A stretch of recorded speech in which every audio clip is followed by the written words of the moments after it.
Hello, everyone, and welcome to RHAP's coverage of Australian Survivor Redemption. I'm your host, Shannon Gus, here for some preseason content. I have all of the recap uncles with me here today to do a draft of 24 players. If anyone's been wondering, are the bios out? As of like moments ago, yes. So you can do your own drafts. We're going to do that. Let's go around the table first, and actually in order of what is our usual order. Here is Chappell. Chappell, how are you doing? I'm good, but I would like to be referred to as recap kickbacks very first god uncle here. I would love I would God like uncle? that. Yeah, god uncle. I like the added benefit of knowing that like if something happens to all the people in front of me in succession, then I get to help you raise the baby. It's me. Yeah. I'm Like a next. whole plane would have to go down probably. Some Exactly. very But when it specific people. but when it does, I'm gonna You're be there. there. Yeah, recap uncle. Yeah, I that's would me. trust you. I mean, the Yeah. kid would learn a lot of interesting things. I listen. Listen, I got a lot of stuff to teach. Just as Mike, I teach Asher all kinds of stuff. So no, I'm good with I kids, and can I'm very tell. excited to be here to talk to you about your other baby, Survivor AU. I know. Well, this baby is being birthed imminently. Talking about Australian Survivor. Puya's here. How are you doing? I'm good. I would like to be known as the uncle of deception. Yes. So following in Chappelle's footsteps, I would like that responsibility also. I'm excited. I'm gonna say this up front right now. This will be easily the least prepared I've ever been for a draft. So I don't know, But Yeah. this was 100% by choice. Yes. I just felt like there's only so, I mean, and y'all know I'm knee deep in trader season right now. So I was like, you know what? Let's have some fun with it. Let's see if we can completely vibe pick people here. And I'm intrigued. You find I any didn't think pet it was a peeves? good sign. I Just didn't 2 look hours ago. through no peeves. Yeah. 2 hours ago, Puya was like, "Where are the bios?" I was like, "I sent you the media kit days ago," and he was like, "It was always going to be vibes anyway." And I thought, it's a concerning sign. It'll be concerning when I lose to that. Anyway, considering this person and I have done 3 hours on the cast. It's the great Mike Bloom. Mike, thank you for being here. Thank you, Shannon. I would like to be called the Nuncle because I have a habit of talking about Australian Survivor. I don't get it. It's none. They Back wear in the habits habit. on their heads. It's Have the you ever seen The thing. Sound of Music or Sister Have you ever Act? seen Sister Act? Act two? Oh my god. No, I get. Back I in the understand. habit? You back I in the just- habit? That's just. No, I get it. It's just that's not anything. Like I I mean, that's not it. That's a very well-crafted pun, Shannon. no. It's better than all the Dawn puns y'all did the other day. I heard. Oh, about so you them. did I listen. listened, Oh, you so did you listen. did I said listen. heard about them. The streets are talking, and it was tacky. I'm joking. I'm joking. Come on, I'm you're sure the it was master great. of Don D, and you didn't love all the Don puns? My name is a Dawn pun. 30 seconds ago before we recorded, Chappelle also complained that he hadn't seen the bios. I said, I sent you the media kit. He said, I didn't get that. I'm not And then doing I that. said, we did a podcast about it. You could have listened. He said, why would I do that? But you did listen. Nah, sorry, not me. The puns are just like people. It's going viral. Okay, so we're here. We're going to be covering this entire Oh, I'm the season of Australian Puncle. I should have said that. Puncle. Oh, that was it. Okay, so It was that's right perfect. there. Yeah, it was right there. You made a terrible pun and didn't get to Stop it. Punkle. Nuncle was great. Stop it. Punkle is what it is. Love it. Obsessed with it. So we're gonna cover Australian Survivor. We is a strong word. I'm gonna cover week 1, and then Mike, do you want to take over explaining this about the situation? I thought you were going to ask me Do live you want on to take air over? if I want to take over. Because Pass the baton. the answer is yes, but it was quite premeditated. This was not like a live tribal type of situation. Oh, whoever wins the draft should have. Anyway, it's fine. You Oh my god! Yeah, whoever wins gets a winner. That'd be weird though, because that would be after It the doesn't- season happens, yeah. so it would be all Yeah, retrospective. doesn't But work. yeah, basically, now listen, I am going to essentially write everyone's comments for them. Shannon, you are irreplaceable. There is no way that Irreplaceable. any of us are able to deep delve into things with as much, strategic intricacies and absolutely fantastic cohesive discussion as yourself. We're going to try our best. So yeah, I will be stepping into the host chair to take over, at least being the lead on these podcasts. We still will have a conversation with Chappell every week, a conversation with Pooya every week. Don't worry that your regularly scheduled program will be there. But we are bringing in, much like all hit official Survivor podcasts, we're bringing in a rotating third chair. And so, listen, we have a wide wide variety of Australian Survivor alumni, especially given the returnees this season. I think a wide amount of people are going to want to talk about these individuals. So basically every week, the third episode is going to be myself talking with somebody from the Survivor community about their thoughts on that episode and the season so far. So again, we're still going to do the episodic recaps, one with Chappell, one with Pooya, one with a guest. But listen, Shannon, you have a little bit of time before the plane officially takes off, but you will be incredibly missed. These are huge shoes to fill, and I have quite petite feet, but hopefully I'll be able to walk in them nonetheless. Do you actually have really small feet? Oh, I got big honking damn. Mike, you being Shannon replacement, does that make you the golden god uncle? Ooh, I like that. Wow. Yeah, it would be very applicable, right, to have like someone, another person step in who the audience might have certain opinions about. Exactly. Yeah. Look, I'd love to get the same feedback of stepping out as JLP got. If everyone wants to send those complaints, RHAP's wait, no, I'm joking. No, what are you inviting here? Right. I want to Please complain about the uncles. You know what I'm saying? Yeah, I want to know. This seems a lot less acrimonious than everything that went down. And by the way, we're not meant to be mentioning JLP. We're meant to be moving forward. I didn't say anything about JLP. You did. You said it's true. Well, unfortunately, the connotations were there. But I do think we're gonna do this draft. We're gonna draft 24 players. Do we have any more housekeeping? Should we? I do have a question here that I want to throw out for fun. So we are going to decide the draft order imminently, but I think we have 20 newbies and 4 returnees. Wouldn't it be fun if we each got a returning player? I thought they'd be the first 4 picks. Only if I get the returning player I want. I wonder who should go on. You will not get the returning player you want unless you end up higher than 3 of us. So we all want the same returning player? I don't know about that. So. I don't think so. Yeah, Pooya, Okay. I will be picking Chappell's pick. I'll make that very clear right now. I would pick Chappell's pick second. So we need Shannon to go first and I go second in order for this to work out. That would be your ideal, yeah.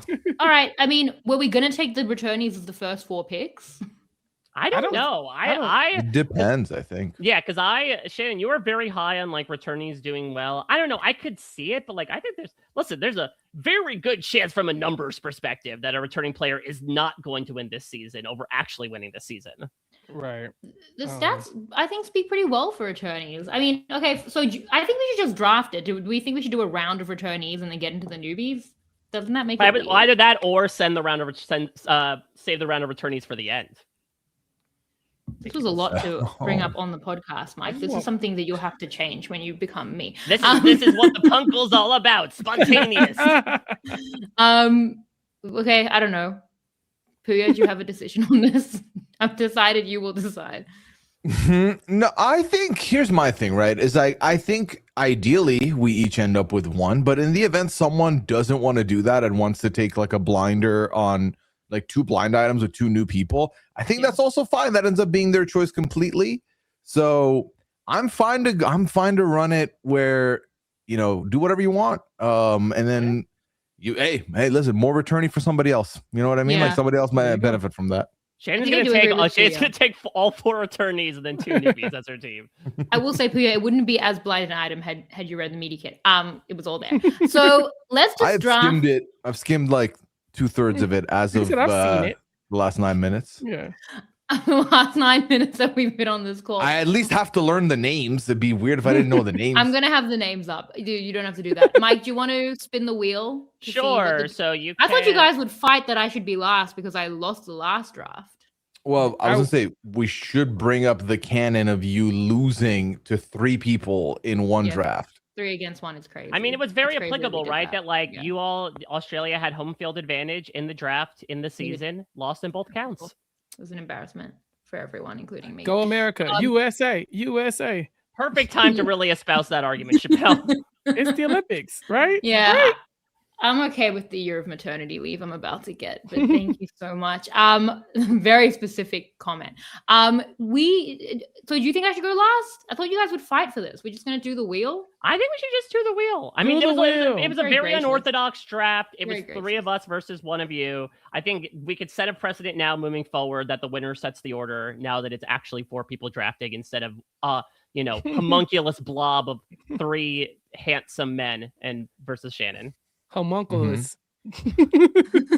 Perfect. All right, spin the wheel. Yeah, can you share my screen, please? All right, I have to do that.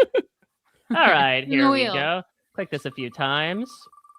All right, so All right. picking For the first people who- in the draft is Hey, Oh, Chappell. I Chappelle. wonder who will take Chappell. Chappelle's, Eat it, Pooya. Hey, listen, don't blame me because we both had the same preference. Here. Let me I'll double up our names What- just to make it more fun. All right, here we go again. Oh wow. Picking second in the draft is Pooya following up behind. Hey. I'm so confused by this wheel. Why are we all different colors? Okay, and then we'll add some more of these. All right, so this is for the third, and then whoever is left over will get the turn of the 4th and 5th pick. The I wheel am- really hates me. Look Can at we look at that. the stats on how I've done on Well, wheels look at this. I before? guess The you're wheel know you going lost. last, Shannon. Who would have Just It's like thought? actually crazy how often the wheel decides. The wheel don't lie. I don't Wheel trust don't the lie. wheel. All right, so it is Chappelle first, Pooya second, myself I should move third, this around. Shannon last. Isn't this our normal order anyway when we do our recaps? This is perfect. Basically, yeah. Okay, great. Chappelle. Oh wait, and now I have the names. See, the tech is great. This is a well-oiled machine. We have all of the players up here. I got this from Reality TV Fan on Instagram, by the way. Thank you for that. Chappelle, who are you picking? Looking at my draft board. Give me 1 second. I already know who I'm picking, obviously. I am going to start with a returnee, and I'm so excited to say this because this is like one of my favorite Survivor AU contestants, period, of all time. And so, yeah, I'm very happy. I'm so happy I get to go first, and I get to pick the dirty one, Dirty Harry. my Oh, boy. number 1 pick. Yeah. I love this man. He can do no wrong in my eyes. I am very nervous because I think in the promo it's always like, oh, dude, it's getting dirty here. And I'm like, oh God, he's up to his old tricks. But for me, watching Harry play is always fun. And that's why I enjoy him so much. I have a really hard time seeing Harry win a season because I think he just can't help himself. Like, I think he's really he's so flashy. And I think he likes to bump the system. I think he likes to cut the person early. I think he likes to do all the things that we like almost like traditional Survivor wisdom would say don't do. Like, I think he likes the urge for the chaos. It's so strong with him that I could never see him playing like a straightforward game, right? Getting an alliance of like 6 and then just running it to the end. And then, I just don't see that for him. But this entire journey is going to be so much fun if he's able to kind of work his magic. I think he's going to put himself at the bottom and just work from there because that's where he feels comfortable. And I think that for me, I have to draft people I can root for, and I will never not root for Dirty Harry. Yeah, the promos are like everything is dirty in the promos. Yes. It feels like they're revolving the whole season around him. It's filthy, and I love it. I mean, It's gonna go one of two it's been a ways. long time since we've seen him, and he was, again, this massive character who played in back-to-back seasons. I love Yeah. it. I still think that making the entire season theme, like in every ad, like not in every ad, but in a lot that says dirty, it's like that would be too obvious. They'd never do it to a winner, but like Australian Survivor would do that. They would Yeah. make it the whole marketing campaign around the eventual The winner. dirtiest so, season of all time. And then Yeah. meanwhile, they just keep cutting to Harry. Yeah, we love it here. Yeah, I'm jealous that you got Harry. He would have been my second pick on the whole board. I feel like the returnees will do well. I feel like Harry, he does like to play big, but I don't know, like that's not really what doomed him either time. It could have doomed him. Idol saved I mean, him. that one time it really doomed him. In terms of what? No, the time that he was saved by the time that he sunk his own game purposely to idle somebody out of the game and then Oh, had yeah, to yeah, really yeah. clean up the mess afterwards. That's how he get down. He could just play True. the idol, but no, I want all the votes on me. I need to piss everybody off as well. That's my guy. I love There are him. times where he could have gone home because of it, but the actual times he went home, he was a big threat at 3, and then he was just on the wrong side of the votes. Like, I don't think that either, like, his losses were because of that. And I think that Australian Survivor, has ways to protect, as we're saying, people who do play big. And we do see a lot of like big game players win. So Harry absolutely has the capacity to win. He's very easy to root for. And I think he's a great pick. Pooya, who's your history with Harry? I also love him. He was also my first pick on the board. Yes. That's why. And it was no disrespect to Chappell when I said I was like, we have similar interests here. So I will continue to root for Harry regardless of whose team he ends up on. So be on Chappell's team. Happy to root for Chappell's team. He's just fun, man. Like the guy is unafraid to play the game in any risky way possible because that's just how he likes to play. And I think that's very entertaining for us. So whether he's a winner or not, he's going to be a winner in many hearts because he's just entertaining. He's fun to watch. Yeah. The funny thing is, like, he's in a bad spot. Like, he's coming in as a returnee on a tribe with Simon. Simon, you would think, is like more physically necessary. And there are ads about them like targeting returnees, and we're still taking him first. Like, we still back it. So he lives his Survivor career on the bottom. Yeah. I'd be more worried for him if he was in a leadership position on the tribe. Yeah, it's true. I mean, and look, like we've seen, Ferris was up against it. Miles was up against it the entire time. Like, I don't know how these people get through now a lowly 45 days with, by being targets, but I think that it is very possible. Okay, Pooya, who is your pick for number 2? This is one of those situations where there is no loser here for me. As in being second pick, I'm still a winner because I have someone I'm happy to have on my team. Someone who I remember watching my first season of Australian Survivor and rooting for this person, and now I get to root for this person again. Give me Brooke. Dang it. Brooke on my team. A good pick, Pooya. Good pick. Damn you, Wheel. Yes. Good pick, Pooya. Yeah, I mean, I feel like, we always talk about players who were either close to or were good when they were super young, and then we're like, but give them 5 years. We'll see how they do. And then we got to see her play again later. And now I'm like, give her a couple more years. Let's see how she does. And here she is, a couple years later at 32, getting to play for a third time. I just think, and I do love the notion that Brooke is like, I was too loyal in the past. I'm loyal to my family now. I'm happy to see that. I feel like I'm ready to see that player here. And, Brooke is someone who I've literally never not rooted for on Survivor. So this time will be no different. Yeah, Brooke is my winner pick. So I was going to take her first. Our winner pick, Shannon. Our winner pick. You said he would have taken Harry. I mean, but now. Yeah, but because Chappell really wanted Harry, Yeah. Who is your actual winner pick? It's Brooke. It's Brooke now. Yeah. Brooke is, and like they're not going to target, like, of all the returnees, they're actually not going to target Brooke off the bat, like from being a returnee at the beginning. I don't think. No, she's dope though. Like I definitely have her of the returnees. She is definitely number 2 for me. There's not a lot of flaws in her game even for her to be a person who has lost this game multiple times. I can't think of the thing that I would be like, oh, Brooke's a liability because of this.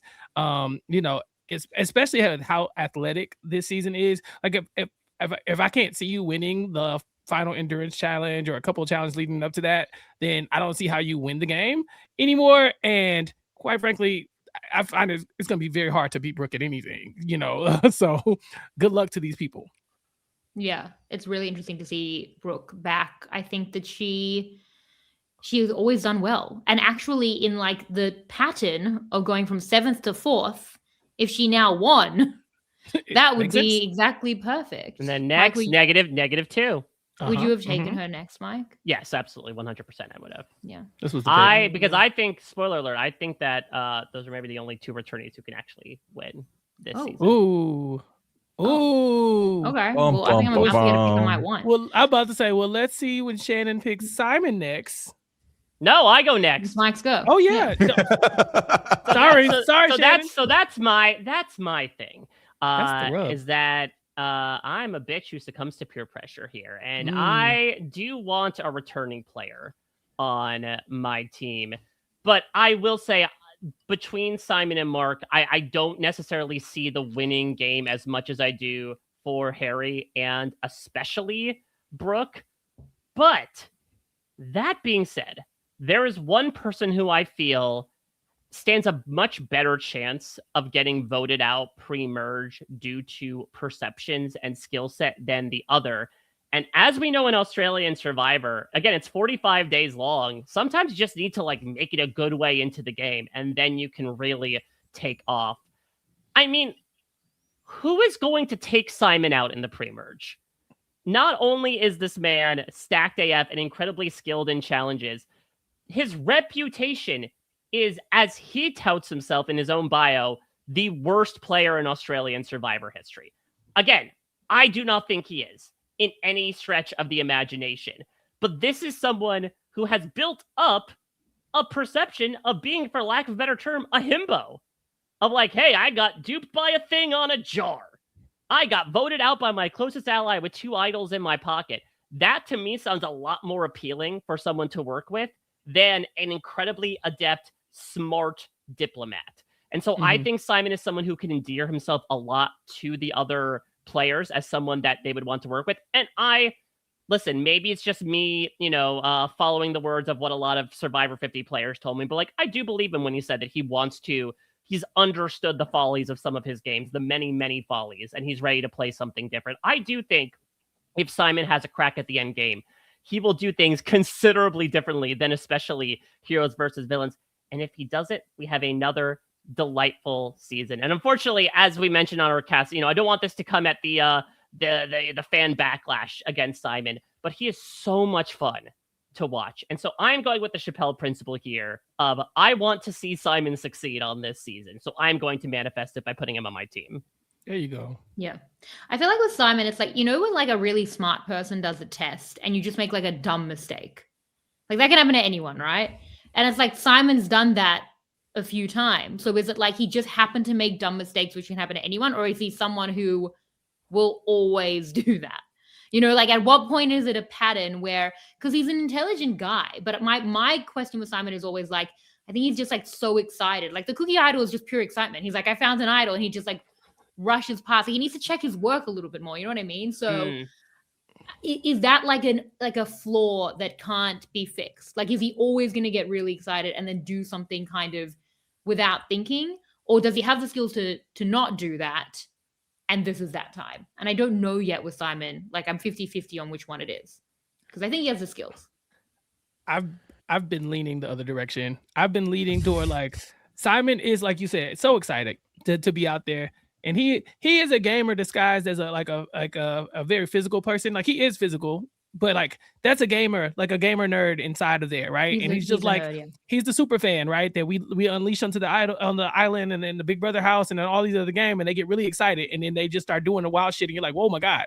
But you can just tell that they love playing the game, and it puts them in weird positions that they would never be in, that a normal player would never get in, because only a super fan would find themselves in those roles. And I think that, I don't know, I'm having a hard time for him and Harry, basically, like, are they able to get out of their own way? Can these Tigers change their stripes and say like, okay, there's a different way I can play this game? Can I, temper some of these urges to do the wild Survivor thing? Or is this just who they are? And I kind of think this is just who they are, and that's why I like them both. So I mean, them working together is a match made in heaven. Please. This is two people telling each other exactly. Like, to your point, Chappell, they are not going to be the ones to cool the other one's hot ideas. They're going to be like, no. Absolutely, throw the idol in the air and then try to hit somebody with it and say that's the way that someone's eliminated from the game. Go ahead, I'll feed you on that one. Yeah, I love them both. I love the idea that Simon is like an Andy or like a Brandon Donlan, like one of us, but in Simon's body. Yes, like, and exactly. That's the journey we've watched play out twice. And he like, there's longevity in the fact that like he's never going to go early. So is he going to use that time for good or to keep digging?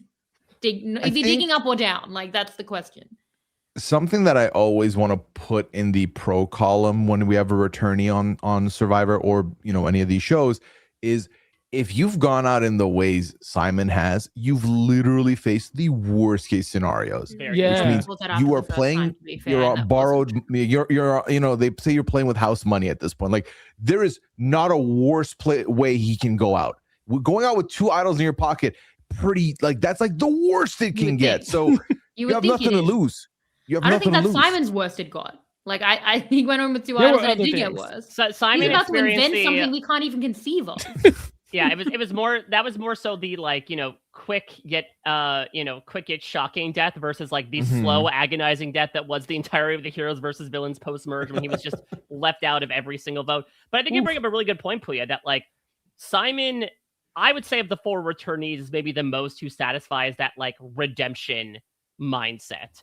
And I wonder if that's a narrative that can endear himself to other people as well. Again, I think he has the lowest threat level out of all 4 returnees. And if they are headhunting, like some of these promos are showing, that's nothing but good for him.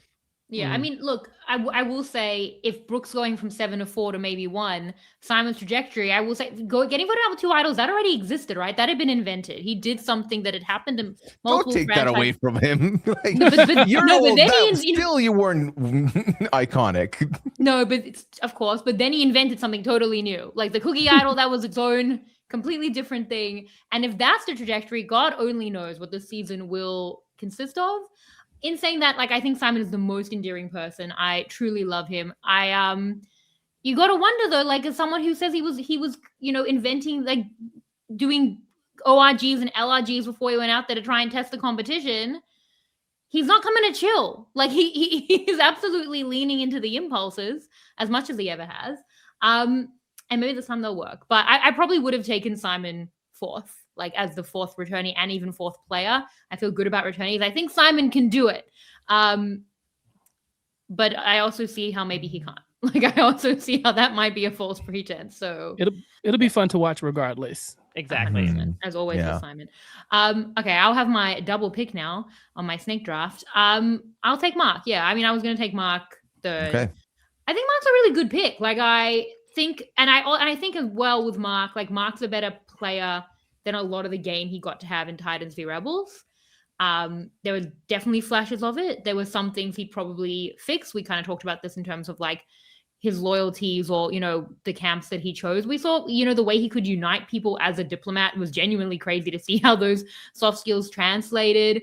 The way he ran Titans to begin with, like he makes it to the end and he almost won that season. And it wasn't even, I think, what could have been his best showing. Like, let me see him do even better than that. Like, the game is over. So I do think he comes in with a bit of a threat level. He's only 2-time player.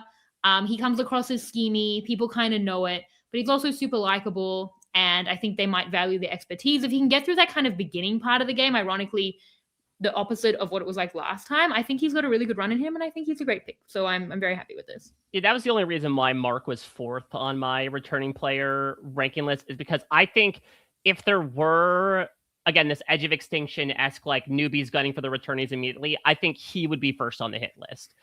Because of the scheming and also because of the tribe that he's on, I think they would have a lot more value in Brook than, like you're saying. He's a great swimmer. Yeah, he is a great swimmer. But I think, like, the way Mark is perceived, but overall, I think he is an incredibly strong player. As you mentioned, it's a little like Rachel Lamont-esque in that, like, I'm sure the game he played was not the game he necessarily came in wanting to do. That game was what we saw in Shades, honestly, before the swap happened.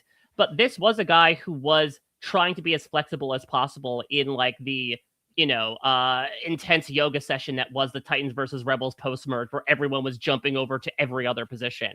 So I think, again, we talk about sort of being forged in fire with Simon. Mark is kind of that as well. Like he worked in the most chaotic Survivor post-merge we've ever seen. So I think he can kind of handle any sort of changing dynamics that come his way. Yeah. Chappell, were you high on him? Yeah, to me, he looks like he's too good. And that's why I think he's a target, right? It's like Mark reads as somebody who, like, we watched his game, right? We saw what he had to deal with and he still almost won. And he doesn't come off like I said, Harry and Simon kind of have this like, almost like this narrative about them that like all the stuff that we said, right? It's a little chaotic. It's a little messy, a lot of messy sometimes. Mark doesn't really read that way.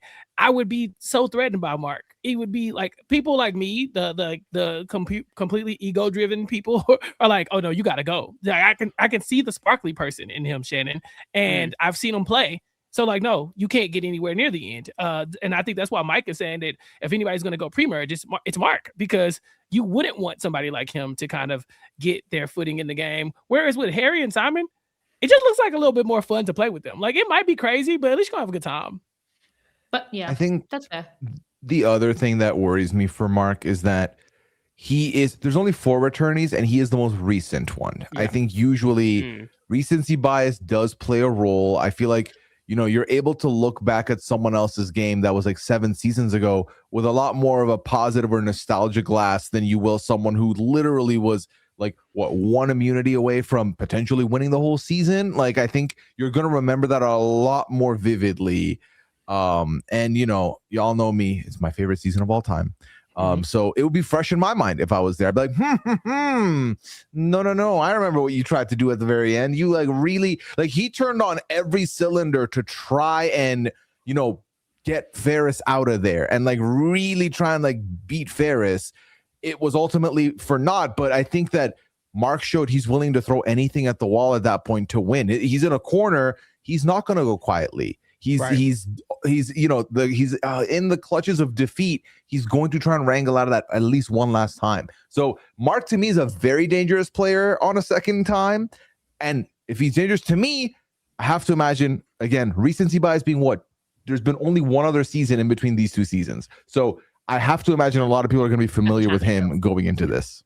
Yeah, I think something in his favor is when we talk about Titans v Rebels, even though it was recent, do you remember what Mark, is that what really these people are thinking about? Or they're thinking about Ferris and Kirby. Do you know what I mean? It was a little bit, shielded in that way. And I think you might, if you do remember it, you might think of the kind of crash out and how bad it got through the swap. Those were the biggest moments. You might not remember the moments of dominance, which weren't as, or, the good stuff happening, which weren't as kind of loud. So I think Mark had in his original season that he already does look really schemy. So he kind of still had that reputation, and it worked. That part was fine for him. So I think kind of any of that schemy reputation, there are parts of it being taken away, and I think he can cover the rest. Hopefully, let's see. Okay, so all the returnees officially off the board. Now we got to talk about the noobs. Yeah. now I have to pick people that Pooya is looking at for the first time. The crazy thing is, curious. Except there's one person Pooya might know, given that we covered her season. Mine is rude. We literally covered the show together. Of course I know the other person. You're only saying that because Shannon herself had very little recollection of what she did in Traders New Zealand. Yeah, I wanted to call you and be what happened with this? I had to go through my notes, but I am going to pick someone who has played reality TV and done very well from one top 3 player to another. I'm going to take Johnson, who was a Big Brother player who made it to the final 3. Now, I think Johnson's a great pick. I didn't watch his season Big Brother. We actually got a comment from Emperor of Chocolate on Twitter, and I'll read out what Emperor of Chocolate says about Johnson. As someone who watched Johnson's season, he's a super fan who endeared himself to the favorites because it was a fans versus favorites season, and a strategic fan who used the endearment to get through votes. He was with a duo that really ran the votes for the newbies. They were leading the newbies against the favorites. He would come up with plans, and then his partner would execute those plans. So, and he says losing against Reggie is hard because how do you take out Australia's darling and still get their votes was on his mind. And that's such a good point, because on the podcast with Mike, I said, he got to the final 3 because it's a format where you do all the votes like a regular Big Brother season, but then the fans vote. And I thought, well, how do you get to the final 3? Basically, it's Big Brother OTT for the Big Brother obsessives in the audience. But he got to the final 3 with someone who'd won Big Brother in the 20-something years ago, who's a legend of Big Brother, as much as I understand Big Brother Australia. And I was like, well, getting there with her, something went wrong. You did play through the entire strategic game, but something went wrong. And this is such a good point that it's a paradox. It's you don't want to go against her, but you really don't want, especially if you're going to be in a final 3, there'll be other options. If you're the one who's taken her out, now people are mad, and it's a total popularity contest. It's not even a jury that might have, kind of separate interests. It's truly popularity. So that is tough. I don't know how Johnson does that. And I was fair enough. So I think Johnson's a great pick. He seems to have a lot of personality. I don't love that he wants to lie about being on Big Brother. I think people will kind of know that. But then he's also shielded by the fact that even if he was on Big Brother, we have 4 Survivor players. So it's actually not going to be as top of mind. So I think this is a great first pick for me. Yeah, I think that looking more into his past, the fact that he basically lost because it was a fans versus favorites format, and he went up in a popular vote against a very popular previous returning player. First off, it's a pretty dang podunk format there, Big Brother Australia. I mean, just tell me you want a returning winner without telling me you want a returning winner. But considering that he went literally the furthest he could go and finished second in that voting, goes to show a lot of the skills that he possesses. Yeah, I think he has a lot of pros. I watched a few more videos of his, especially from Big Brother, and like he talks a lot about being able to utilize people's skills against them. He talks in his bio about like, again, like I can't play under the radar. I think he can. Big Brother is a marathon, not a sprint, they infamously say. And Australian Survivor is the marathon version of Survivor. So honestly, I think the only downside I would see is if people find out that he's hiding his Big Brother pass and they find that to be too schemy. But otherwise, I think he has basically all the skill set it takes to do really well here. Yeah. When I found out there was a Big Brother player on here, I was like, oh, okay, well, I'm going to give him a little the edge, right? Like, it's like the returning players. We've seen them play before. I've never seen Johnson play before, but, you know, the sample size we have from people who play Big Brother, go play Survivor is small, or U.S. Survivor is small, but it's not nothing. You know, those people, they have a grasp of the game. You know, you could talk about Hayden and his his moment, but also Beast Mode Cowboy is a two-time Survivor player. Don't do that. No, don't do that. I'm just saying, listen, that's terrible. Listen, I'm just saying the man came in and he knew how the game worked. And I think that if anything in the in my time watching AU Survivor has like taught me, it's that these people do not be fans of the show. And so I really think that if he wanted to keep it under the radar that he was on Big Brother, he might be able to, because chances are they don't even know these returners that they're with. Tez will know. Tez will be the one person. Tez will be the one, probably, right? I guess that's the super fan over there with the in the blue hoodie, based on the picture. But yeah, I think that you can probably slide that past people. Like, you mean to tell me if Johnson was on last season of Survivor that Morgan and Kate would have known who he was? I highly doubt it. Yeah, who would have known from last season? I don't think Miles would have. Zara wouldn't have known. No, even like the Survivor fans. Would AJ have known? No. That's what I'm saying. I think he's fine. You know, maybe correct me if I'm wrong on this. I feel like, for example, even when we talk about it in US terms, Survivor US and Big Brother US, the fandom, I think there's more of a Venn diagram there. I think in Australia, the Venn diagram is a lot smaller for being a fan of both shows. Especially because there's not nearly as much of a storied history of Big Brother in Australia as there is in the US. Yeah. Yeah. And I think that obviously I think in recent times the formatting has lent itself to be a little bit more of a game than Series Pass. I feel like Series Pass was more so like the UK, where it was more of a public vote thing. So I think it's different. A lot of these people might not even recognize that it's different. For all we know, they're like, oh, yeah, you didn't win, but it was a public vote. Whatever, that's fine. Like, I think but you know, all it takes is one or two people to know his lore and then dispel that lore, and then now he has a threat level. But I think again, coming into a season where there's 4 Survivor returnees, I don't think Johnson's going to get the look like that. It's so funny because I have just met Johnson 30 minutes ago, and he called himself a social manipulator based on his time on the Big Brother. And I was like, when a player calls themselves that, I feel like there's a bit of an ego there, and I worry that they can't help but, you know, try and play the game that way. So if he's not that way, if I'm reading him that way, as long as other people are not meeting him for the first time and reading him the way I am, then he'll be okay. Yeah. I think, look, hopefully, but they're not going to get rid of him early, right? Like, that's not gonna... You never know. That's the tough thing I feel like with Australian Survivor drafts, especially compared to US Survivor drafts. And I think especially with this cast, I'll be intrigued to hear if Chappell and Pooya feel the same way. But Shannon and I definitely felt like there's nobody in this group that I'm like, oh boy, all right, let's see if you make it 2 episodes. Like, I think even the kookiest personalities have facets about them that make them appealing. And I also feel like Australian Survivor is maybe a little bit more, maybe it's the tribe sizes. It's a little bit more of a crapshoot in terms of like who's going to do well early on and who's not. So Johnson might have all the qualities to line up for an early game flameout or a late game run. But all of this is kind of us just putting stuff on the roulette wheel and seeing what the ball lands on. Yeah. Damn you, Wheel. Well, we've taken 5 of the top, like in the top row of 6 picks, because those are people who played reality TV games. And I'm actually really happy with my back-to-back pick because after this, I was going purely on vibes. I like how really you keep saying, I think that's a really good pick when you made the pick. Like, I Yeah, think no, but you I'm don't need saying, to validate like, yourself. I now don't have a pick for ages, but I also now don't know where I would go next. That's how I would felt after also my be- first Yeah. So Yeah. as I But get you to my are pick, picking now. I'll so, talk about my yes. methodology a little bit because I did have the cast in tiers a little bit, even if I did say, again, it's What a did you little do to bit them? tough to figure it Why were they out. crying? Well, I will say Johnson was in my top tier, and he's off. Yes. He's off here. So I'm going to go into my next one down, and I will say this person probably is my winner pick without the draft mechanic. I feel like it might be a newbie this season. We talked about someone who was on a fans versus favorite season.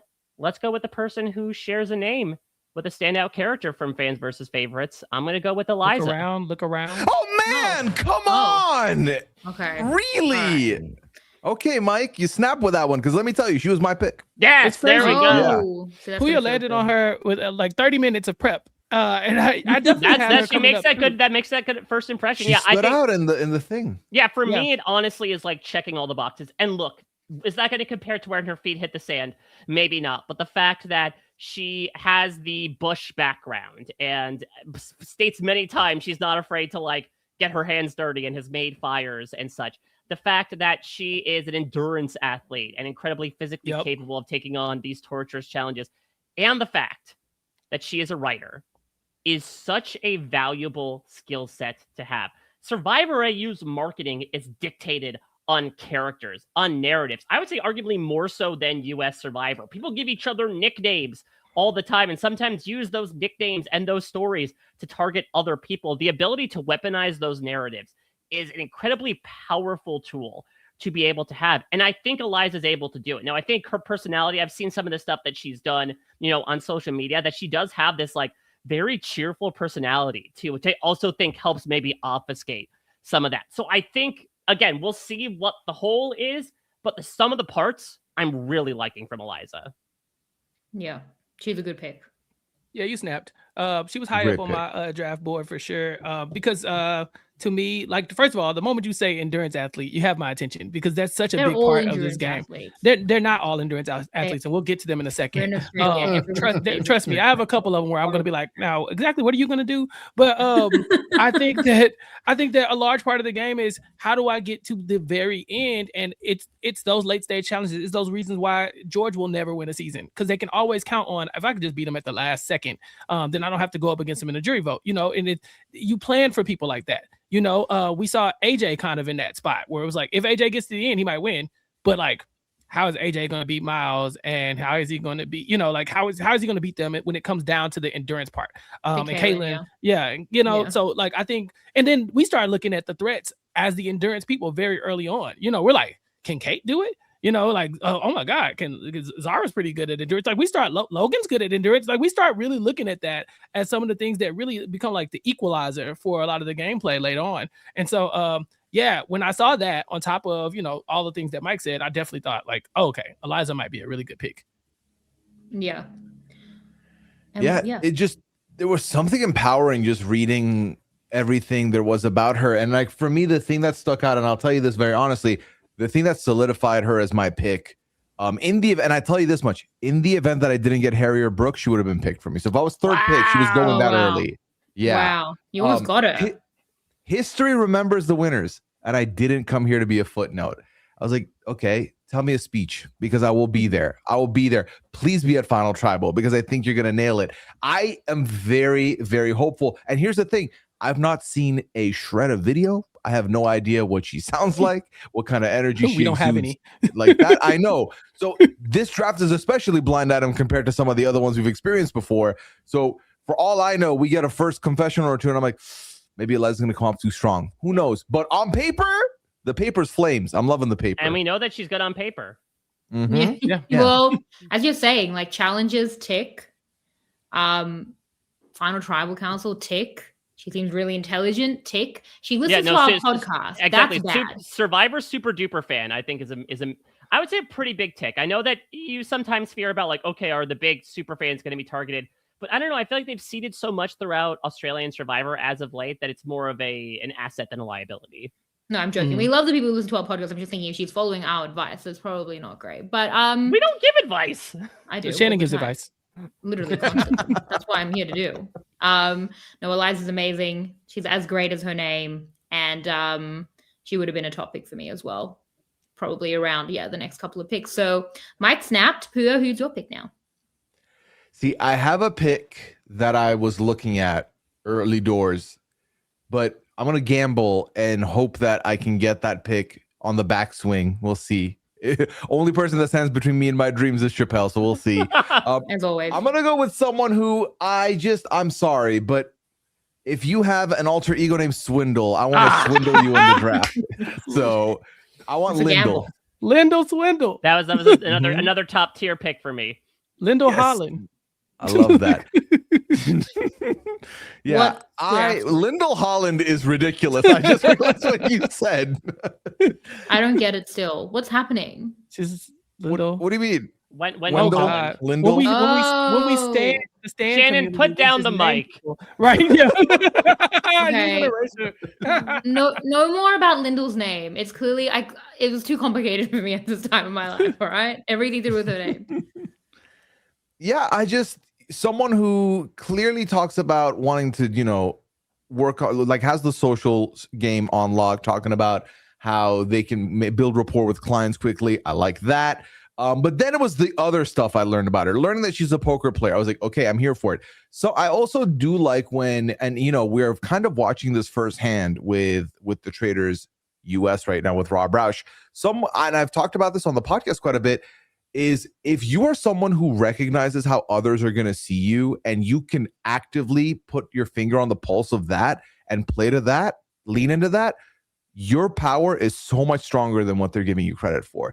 And I feel like Lyndall recognizes, hey, I'm a model. They're going to discount me as a model. That's exactly what I want them to do while I'm building relationships out That's a there. redemption story. Yeah. And I'm here for that redemption story. Yeah, I mean it's not anything. I was But gonna say, why do they call this season redemption? What is is they there all have redemption stories. Every person, returnee or not, Chappell, is getting redemption on the island of Theoretically, Survivor. we all have redemption. They just decided to Mhm. frame it in a Survivor season. Basically, Yeah. anyone you see on this chart that you think is good looking needs redemption from being underestimated. Anyone from a small town needs redemption from being from a small town, and they kind of Redeem all themselves. are. And then some people played actual reality shows. They So need to redeem those are the themselves from that. Okay. yeah. Got it. And Lyndall has not played a reality show, but she's in the world dating. She a did, former and she did bachelor. interact with Mel Gibson. That feels like something you need redemption from. She's been trying to scrub that off her for the last 5 years. Do you think it'll be your And loved there's one's no visit in the redemption. finale? Ah, No. No, but how cool would it be if it was Matt Agnew? That would mean nothing to you guys. I'll have to drop in as a guest to explain. He was the bachelor. That's the only thing to explain. That's it. And that's her boyfriend. So she apparently knows Brooke from around, and she probably knows Khan pretty well. So she would have got that advice because he's best friends with her boyfriend. And she's kind of in the world.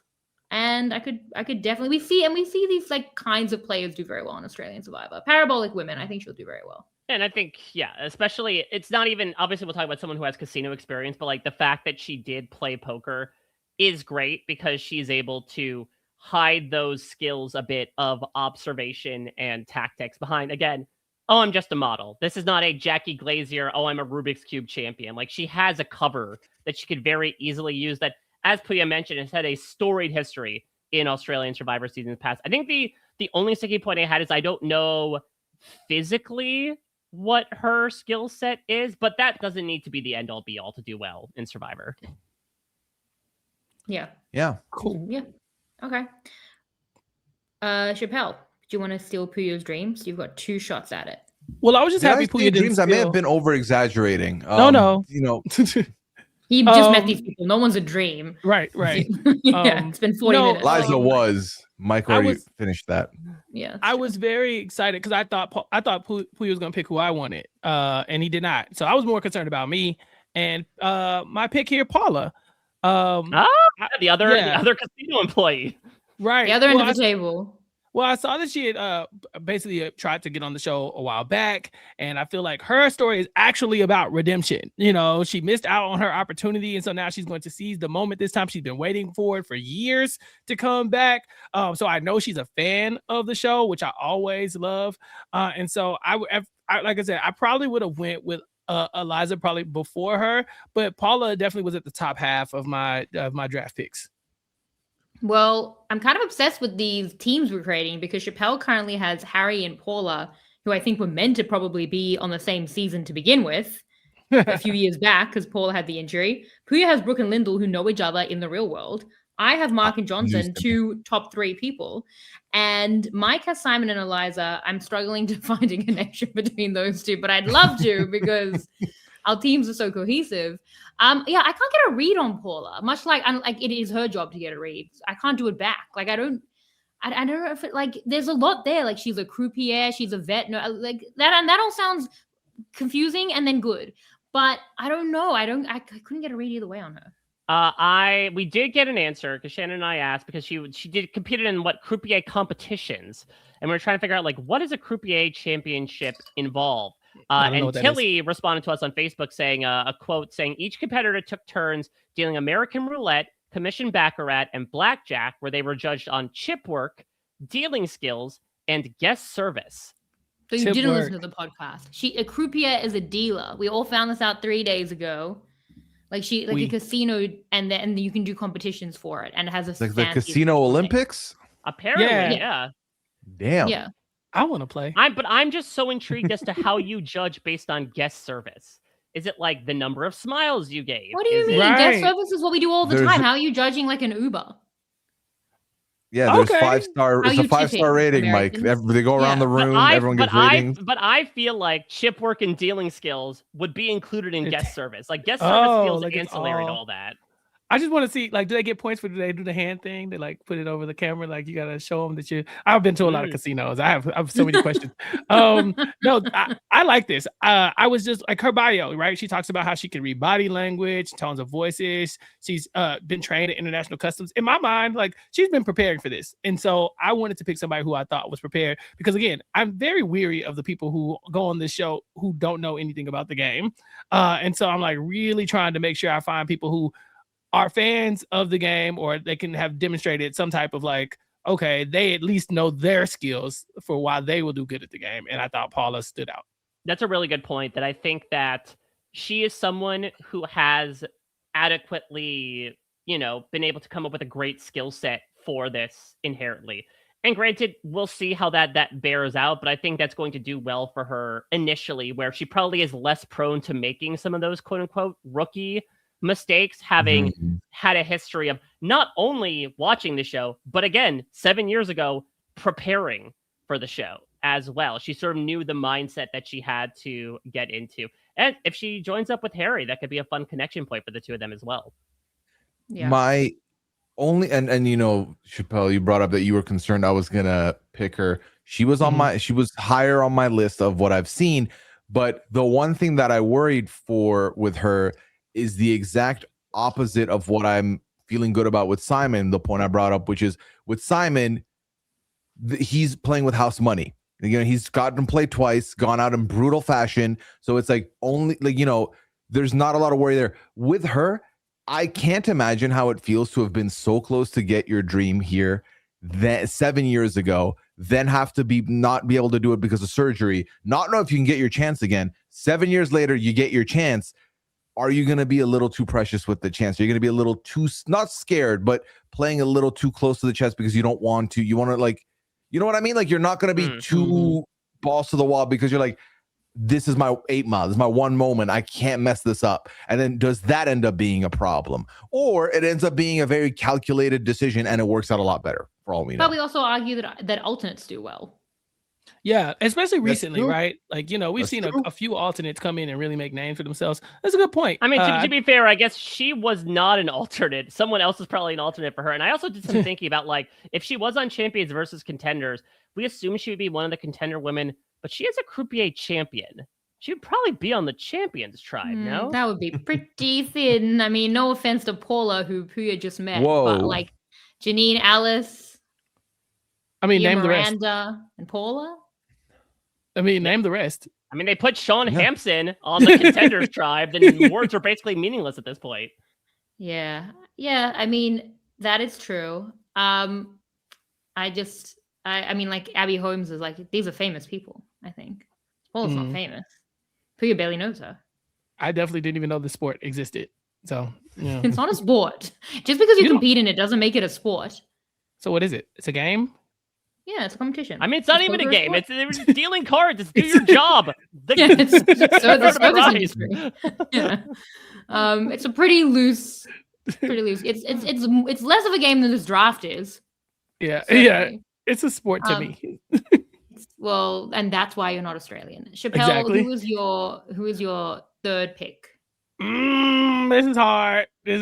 Because, like I said, I like to lean toward people who know the game. But the people that I think that know about them, and so like, okay, I won't break the mold here. Let's go with our law student. Let's go with Tez. I'll do it. Yeah, I think I am concerned. Looks like a little guy, and this is a very physical game. But I mean, look, like Miles shocked a lot of people, and I don't know if that lightning can strike twice. No. But if it does, I think maybe Tez will be the one to benefit from that because he does understand the game, and I think understanding the game is a big part of the battle. Last season, one of our biggest debates was, do you go to rocks here, right? And we talked that through like a billion times over, and it was like, then we find out everyone wasn't actually even clear on the rock rules. I don't have to worry about that with Tez. I know that Tez knows the game, and so I feel a lot more comfortable putting my faith in somebody like that instead of 6 weeks from now us being on here yelling like, go to rocks, why aren't you going to rock, and so yeah, just watching how the super fans have been doing in these past few years, with some exceptions, I prefer to have one of them on my team than not, so I'm going with Tez. That's actually such a brilliant point because it's Australian Survivor. Like when we say people who know the game in US Survivor, we mean like, do they know split vote strategies? Like it's very complicated stuff. And in Australian Survivor, that, yeah. Yeah, Australian Survivor, it's like, do they know that they're not sleeping at a hotel? Like, right. do they know that how many days this is? Yeah. Do they know who? We'll know what now. We'll know because we'll be like, do they know who David is? They'll be like, yeah, the new host is really good. It's like he actually played. He was a player. And we're gonna see it, and as well, there's like an extra element of like the people who know the game knowing 4 players who played the game on the season as well.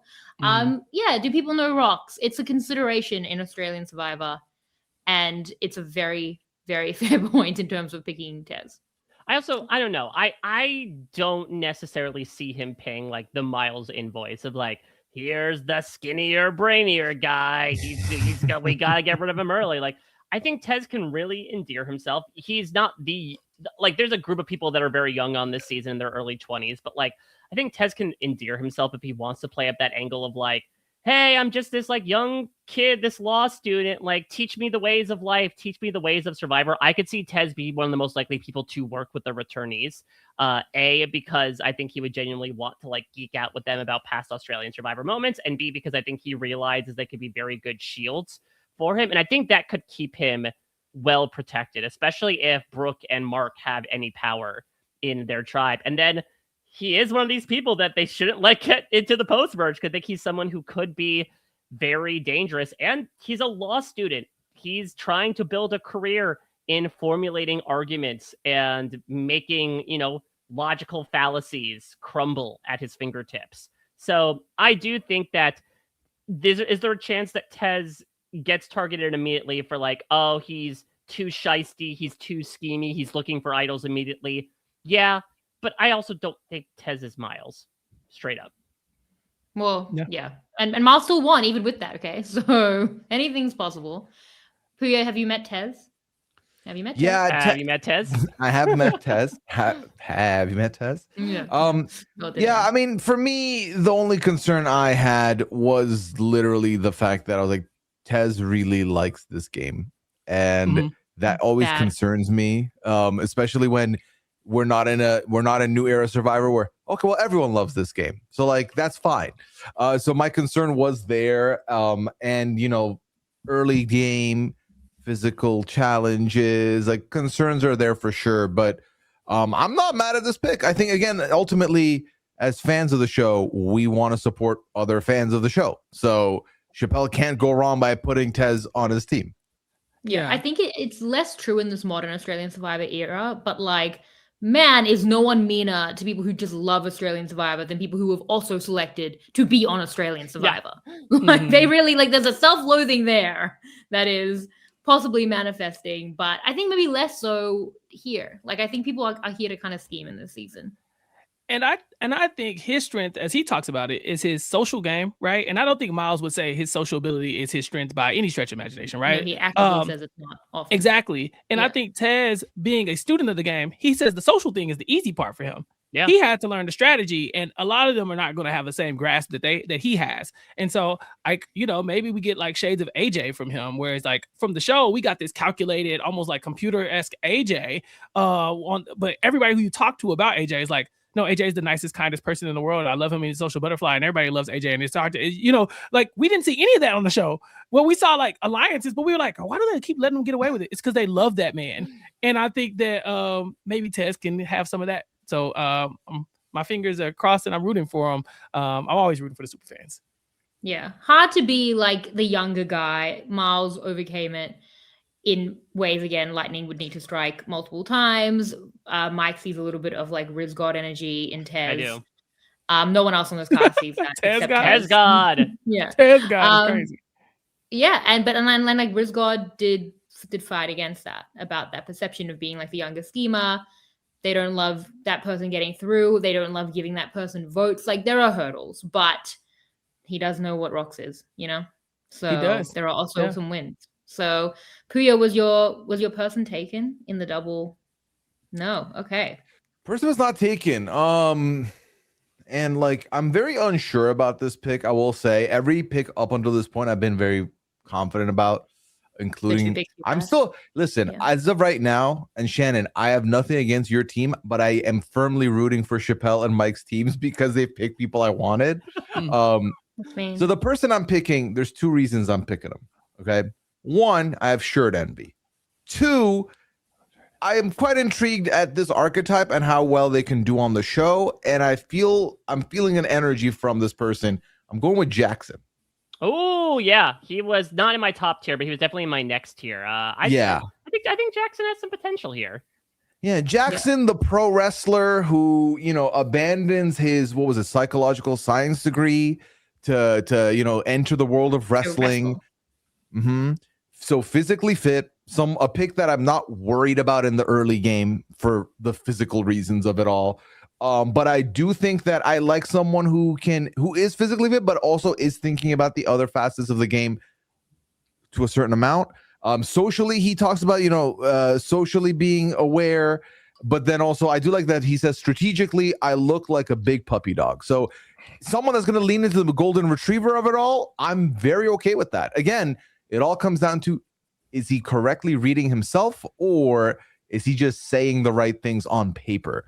Because otherwise, just off the picture, I'm getting a personality from him, and I feel like that's always good for social game, and that's kind of what I always lean on with these shows. I am going to make a weird Big Brother comparison here, I'm sure people are going to be laughing back. I'm getting Tyler Crispin energy from Jackson. Oh, that would okay. Because I think that Jackson, maybe going with this hairstyle, has a little bit of like a, you know, almost party in the front, business in the back, actually. And that, like, I think he has the image of like John Easto, right? Of like, this is the fun-loving guy who's a wrestler for a living. He does wacky things. He's going to keep antics going around camp. But I think he's got a brain about him, and I think he has enough of a facade that he's able to maintain to obfuscate some of that. That's what he does for a living. He's not Jackson. He's Scott Green, the wrestler. What? And I'm so glad you brought that up. That's actually his stage name, Scott Green. Yeah, we got a lot of messages about Scott Green. That's his wrestling name? Come on, Scott Green. Chappell and Pooya, does that ring a bell to you? What Scott Green might mean? I don't. Is that a no? Why? Is that like a should that mean something? Like green for Scottish people?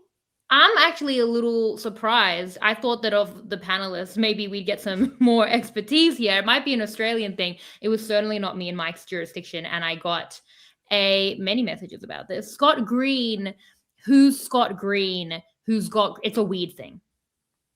Oh, who's Got Green? Got Green.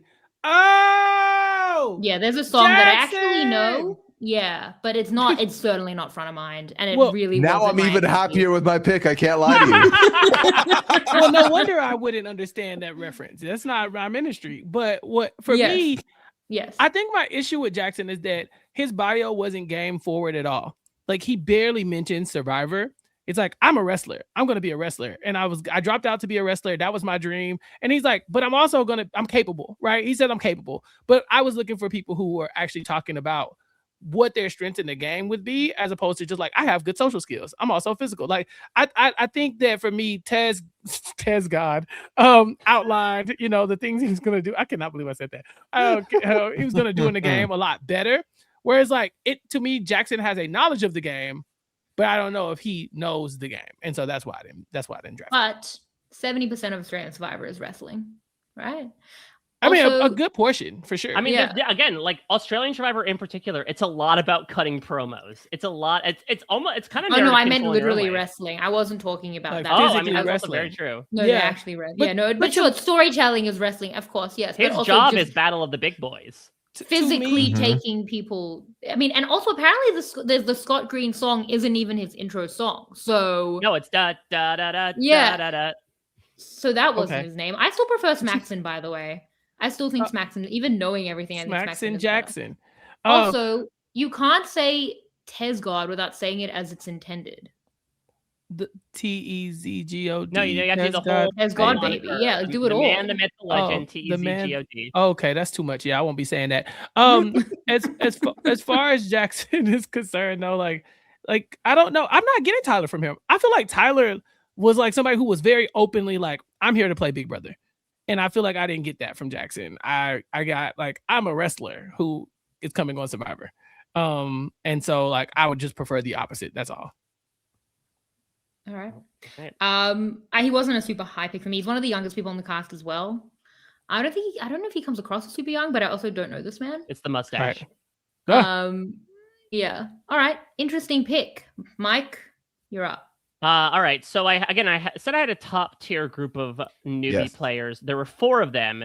It was Eliza, it was Johnson, it was Lyndall, and there's one left. And admittedly, this is the most high who it is. variance pick. Oh. Okay. And I can't see their shoes in this pick, but I'm still gonna say, damn, Daniel. Oh, I'm so surprised. Back at it again with the white vans. Thank you, Pooya. You got the reference. I got the reference. I just didn't know who. I was like, there's a Daniel on this cast. I really Yeah. should have sat with the bios longer. This is Messy Pastor. Daniel. Oh, So Pastor surprised. Dan. Why? Pastor Dan. Because you loved Asha. You like was so high on Asha. Were you lying? Are you gonna take Asha? Or are you gonna leave her to me? Right. So you're gaming. Oh. So you're giving. So we're doing that. So we're doing that. So Daniel, yeah, Oh wow. So, but you said you had a top pick of tier of 4. Is she in the tier or is she not? she's right below it. But I. So you're not gaming. She's next in line. That's how it dropped. Okay. But I think I'm that, really surprised. to me, Daniel, I think again the downside is that he admits he can be a little messy. He says in his bio, he's like, I love to talk. In fact, sometimes I talk too much. But I feel like people are going to love Daniel. From what I've gleaned through the social media videos I've seen, he seems like such a very cheerful, pleasant personality. And I really do feel like he is going to be able to let that serve as a mask for playing some really devious Survivor.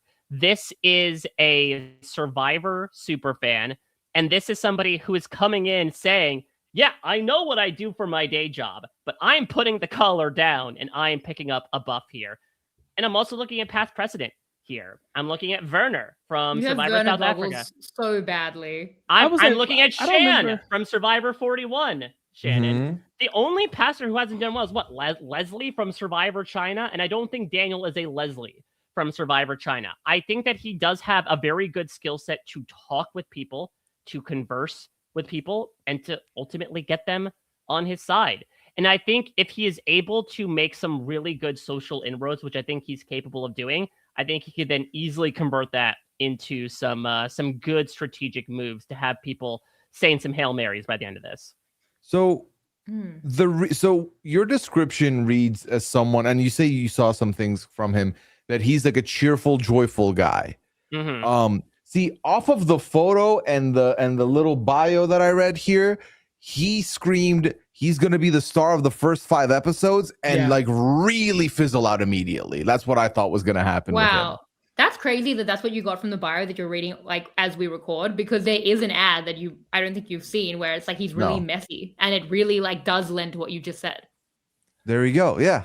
How did you see that? I don't know. Really messy is he says the wrong name to somebody. You called him the messy pasta.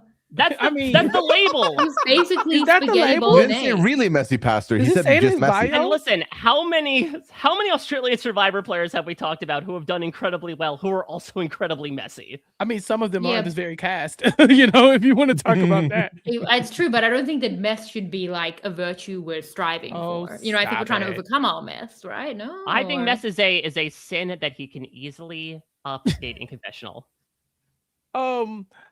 My issue with Daniel is you're gonna love that confessional thing all season. Hell yeah. That's what I'm leading you guys with. Yeah. I watched The Snake last season, and we had a messy pastor, and it was a hot ass mess, but I loved him so much, and I take a bullet for him to this day. And I think Daniel could be that, but make no mistake, there's nothing in his bio that says I am good at Survivor. Like there's nothing. It's like there's nothing. There's not one word. He is a super fan, but aside from that, like I just don't think like I don't think he like presented any like skills that would make me think that he could win the game. It seems like he would be very nice. He does endurance. He does a lot of. Oh yes. Okay. Well, that is a big portion. That is a big portion. Came in the top 3% for his first half marathon. They all do it. It's a prerequisite. They don't all do it, Shannon. They don't all do it. But for me, like I need him to have more teeth. Like you got to be ready. I need to know that you're ready to cut these people, and it's not all going to be like, all these people love me, because I just feel like after a while the game gets a little cutthroat. And I don't know the last time we had a winner who just won because everybody loved them, and it was like there wasn't any game to speak of. And so I would like to see kind of what he's able to do as like the pastor with the knife behind his back. I was hoping for that in the Snake, and it did not exist. Because if that happens, that's great. Like then you can imagine like the voting confessional where he's like turning on his best ally and he holds up the parchment. He's like, "Forgive me, Father, for I have sinned." That's brilliant.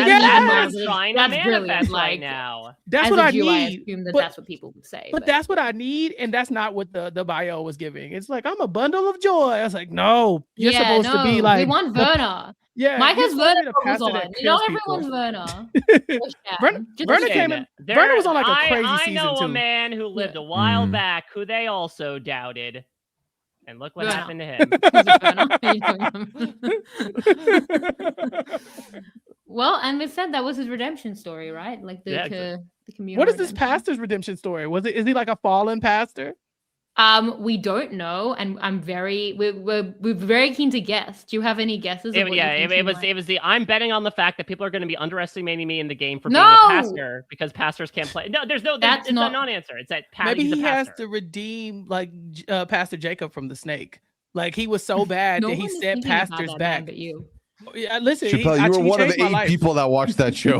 I repeat, I will take a bullet for him. And so if maybe he's like, I gotta undo the wrongs, I gotta baptize this game, and there's something like that. I love this. If he's gonna be Werner or Shan, what it becomes is like the redemption I'm gonna need is after the season for what I just did here, but that's not Daniel. That's who Mike wants Daniel to be. But I want devilish Daniel, baby. Yeah, devilish Daniel. You're not getting it. I'm sorry. I don't see it. But no, we all love that pick, Mike. Really good. So moving on to my double pick, I don't even remember who I said pre-merge and post-merge and the clearly arbitrary distinctions I was giving on the cast preview that we did, because I'm just looking at this group and who stands out to me. Like who do I get? I'm literally just like looking into their eyes. And I've got 2 picks that I thought a while back that's going to be at the beginning of the round. I thought that's going to be my picks. I'm going to go firstly with Faith. I feel good about Faith thinking about her skill set. Faith is a skater caterer. Faith has a strange backstory where she was in a traveling childhood band. And that speaks for itself. But she also has that kind of rural connection. Like, it's actually a cast that I think she'll connect with. She's a young mom. She's a business owner, which again, statistically, well, she like has her own business. Like, this is like the best thing you can have on Survivor because there's that customer service element, but then there's also running a business The element. best thing you can have on Survivor is a business. No, it's we Survivor Fact Checker and I literally did the best like stats of all winners, and business owner was way better than lawyer. Was it better than obviously pastor? poker player. Yes. Yes. As of now. Right. Yeah. Until Daniel Until shows up. devilish Daniel. Yes. sample Resurrect me, size. King. You know what would be crazy? It would be crazy if that did become the best profession on Survivor, because that would be like, well, what is happening with that? Like, as we said, is it like a manipulative I have profession? a seminary degree, but I'm not telling anybody. You know, like, Well, Wait, does Marianne, Marianne right? count? Does Marianne Damn count as it. a pastor? He's I not mean- Marianne. I mean, And no, it could it be. doesn't. Could be Danny Ann. Danny Ann. Mary Dan. Mary It Daniel. doesn't Mary Mary Dan. Mary Dan. Mary Dan. But Faith, I think, brings a lot of skills and seems likable. I think is physical. I don't think, I think might be a bit underestimated, as a redemption story might indicate. And is the kind of player who can kind of win Australian Survivor, I think. Any thoughts on that? Yeah, so I have a tier below. I have I had top tier, next up, and then I have sick, which stands for shit if I know. And she's kind of in the top of shit if I know. Just because I think she had some positives, and we talked about, again, working in that service job. I think it's just like I just don't know, sort of, maybe it's like Chappell was saying about the Daniel bio. Like, I just didn't get a lot of game stuff out of her. I think she has a really cool backstory, and I think that's going to inform a lot of the ways that she approaches people. But I don't necessarily have a lot of like, and this is how it's going to translate to me playing the game. Mm-hmm. Yeah, does she know what rocks is? I don't know. That's a good question. Like charcoal on a grill. That's a good question. And she's like her little blurb about how she doesn't like weak people. Like it almost like she said that as if that's something that she would say to somebody who is weak. Like, I don't think that's a like that's a for us. As a weak person, that feels like a mantra. Like, I'm voting you out because you're weak, and that's just not optimal gameplay. Now, again, maybe she's wise enough to keep that to herself. But again, we didn't really get a ton of like Survivor like conversation in her bio. But what she did talk about was like, that she is cool and calm, collected, like a business person. I just feel like the very like put together person who takes no guff can also, like, we've seen that archetype, kind of fizzle out a lot in Survivor as well. So I don't know. I'm kind of have a question mark on Faith right now. Yeah, last season Jesse was my winner pick, and that went really well. And he was a skater. He was a skater boy, and she was a skater girl. So I don't know, for just that song alone, Worth picking just to make that reference, honestly. It happened in the moment. But no, I picked her because I thought she'd be good. It was actually more of the social media stuff than any of the bio. Like, Okay. I think she has, like, I saw a bit of the spark on social media, and she's very fit. So if we're looking at like fit women who need to, have like, I don't know, what strengths you need to skate, core Balance. Yeah. Core balance. Right. Amazing. Like, if you need that in the last couple of challenges, like, I think she's got it. I'd be skating. I Yeah. wouldn't be good at none of this though. Sorry. Until we have like the skating endurance challenge. Like, they bring I'm in. top pursuit, where you go around a skating rink and try to tag the other person. I'm down. Tag me in. So that was Faith. You guys didn't love it, but whatever. My next pick is a bit of a gamble because, much like Daniel, it's hell. like he's too nice for the show. Okay. Ooh. Mike's nodding approvingly. There's a few people this could be. This is the nicest cast ever. I know who you're talking about. You don't. It could be so many people. They're so nice. You're about to pick Cameron. No, he's one of the other nice people. But He's I'm so not gonna nice. pick him. They're They're all so nice. You know how I made fun of Loz for doing Everest, and she was like, "No, she messaged me. She's like, I totally get it, but we raised $40,000 for underprivileged Shannon, kids." And I was like, you God made damn fun it! of people raising money for charity? Are you? I okay? didn't know she was raising money Wow. for charity. I assumed People don't it just was climb because Everest for philanthropic. fun anymore. Like, that's old hat. Good. No, but she said, and anyway, it's fine. I have to deal with the fact that we've been really mean to people who are much, much, much nicer. We ain't. We all are, except Mike. I ain't made fun of nobody. You kind of you weren't good on. You weren't high on Faith. Anyway, I'm picking Ben. Ben's so nice too. He also wants to donate all the money to charity and stuff. He said, "What domestic violence and the environment? Come on, Ben." He said he's too he nice. he said they would use the money to donate to a domestic violence charity and a climate change charity. It's very important. But anyway, he may be too nice, and he does stick out. And what I said on the preseason podcast was like, he's tall and he stands out, but I think people will really like him. I think he's physically necessary. He's a former AFL player who basically didn't make it through injury, which is an actual redemption story. Does he have the killer instinct? I don't know. But I think he's got a lot of the other good stuff. He's someone you'd want to vote for to win. He's someone who you'd feel really bad voting out. Can Daniel do that? Can these other nice people vote out Ben? I mean, like could killing Ben a vote out a puppy. pastor? That's just going to be the problem. Shannon, Group win. Does Ben know what rocks is? No, he doesn't know what rocks is, Chappell. But like we're in the second half of the draft now. Like a lot of people don't know what rocks is. I assume. Yes, They're in the tier of rockless individuals. We got really the have to two start people tiering who these know what people. rocks is. Yeah, We already did. I mean, Ben, I think is a very good pick for, again, like, lock him in for the merge. Like, he's already being advertised as like the biggest challenge beast of the season. And so, again, sometimes all it takes is like get him to the individual game, and if he's able to put something together, I mean, he's very different than Kalen, but we saw like what Kalen was able to very much put together in the post merge. I think my issue with Ben is that, especially given the way I feel like Australian Survivor has gone as of late, I could see this be a world where it's like they hit the merge and they actually do go for Ben first, because they probably have had myriad individual challenges in the pre-merge, and then they say, oh, well, he's, the most threatening guy. But if not, he is an incredibly easy person, I think, to bring into an alliance. I think he's someone who is all about supporting community. And so I think he'd be like, yeah, guys, I'm with this alliance until the end. And I think people would honestly believe that. So I only really see, again, the potential with him going mid-game is if the allure of him as a challenge beast is just too much to outkick, in a manner of speaking, the niceties he presents. I think it's just his photo, because I didn't look at his age and I just assumed he was like in his 40s, and then I realized he's 28. So he's a young dude. Kind of surprising to me. Yeah, I think that I think he looks absolutely physically fit. He seems like he's a positive person, a fun person, someone who's just resilient. I think that's always handy when it comes to these games. And we've talked a lot about how being physical can help you in the early game, but you got to not be the physicalist. You know what I mean? If you're number one on the physical, that's bad. You want to be like third or fourth on the physical. So to the point of he could be an early merge, I could see that.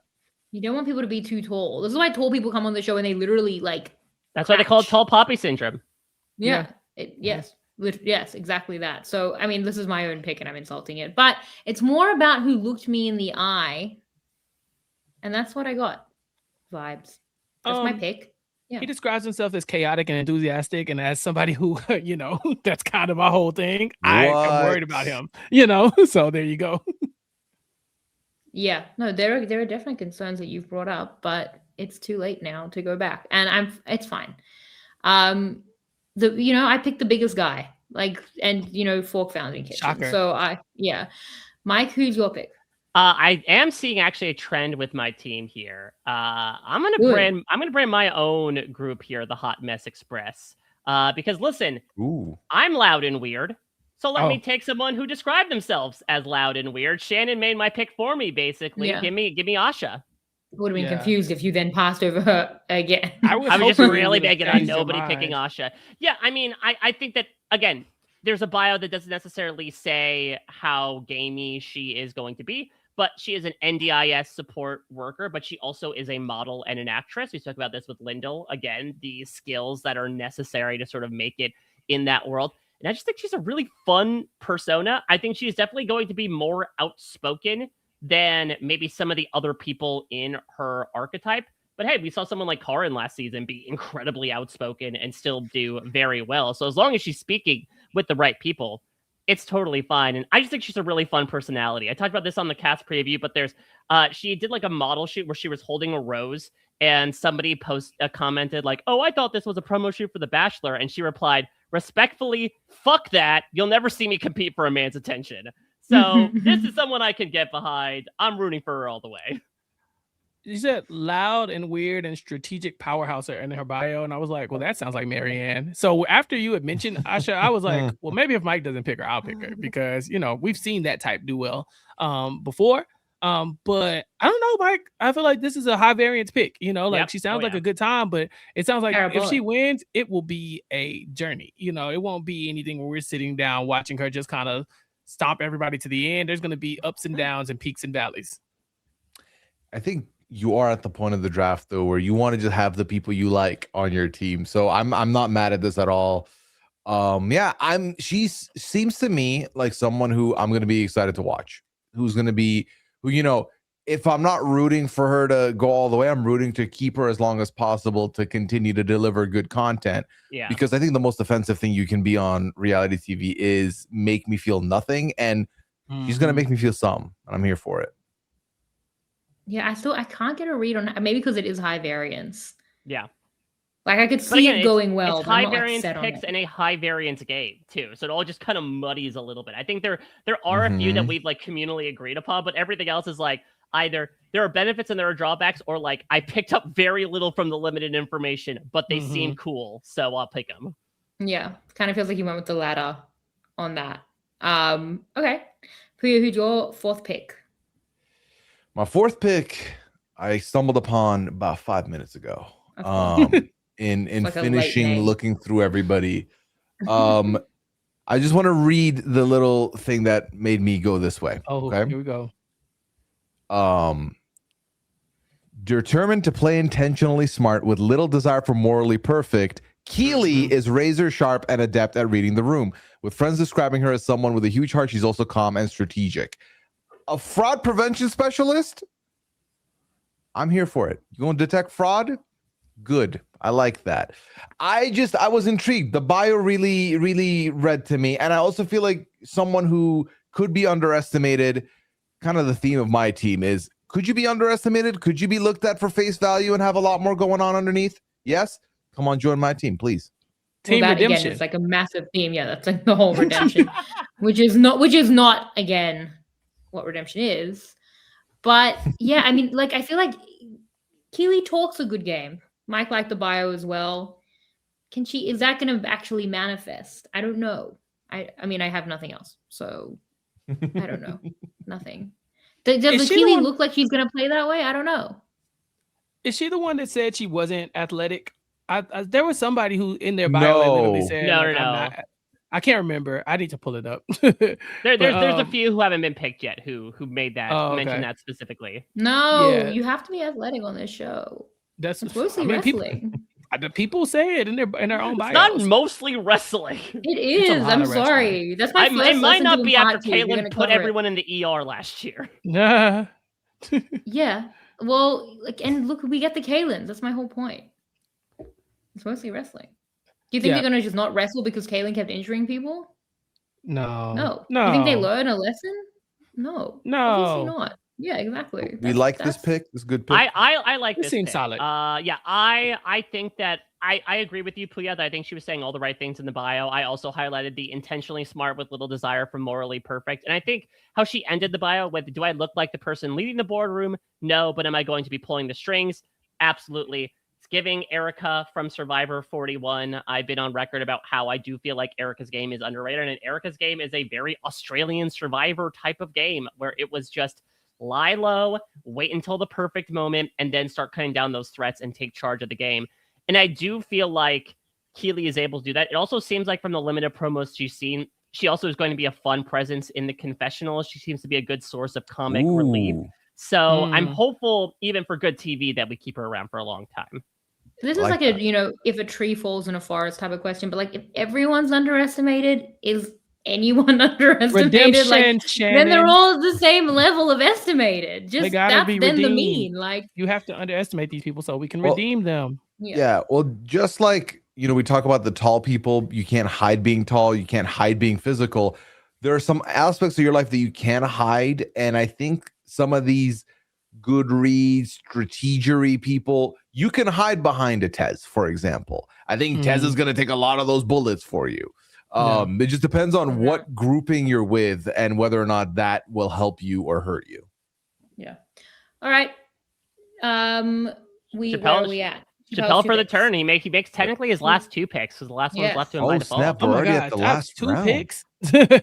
I'm like trying to figure out who to go with my last pick because I definitely Well, like I after Keely, I'm like there's like I got some question marks on some of these people. pick the 2 nice.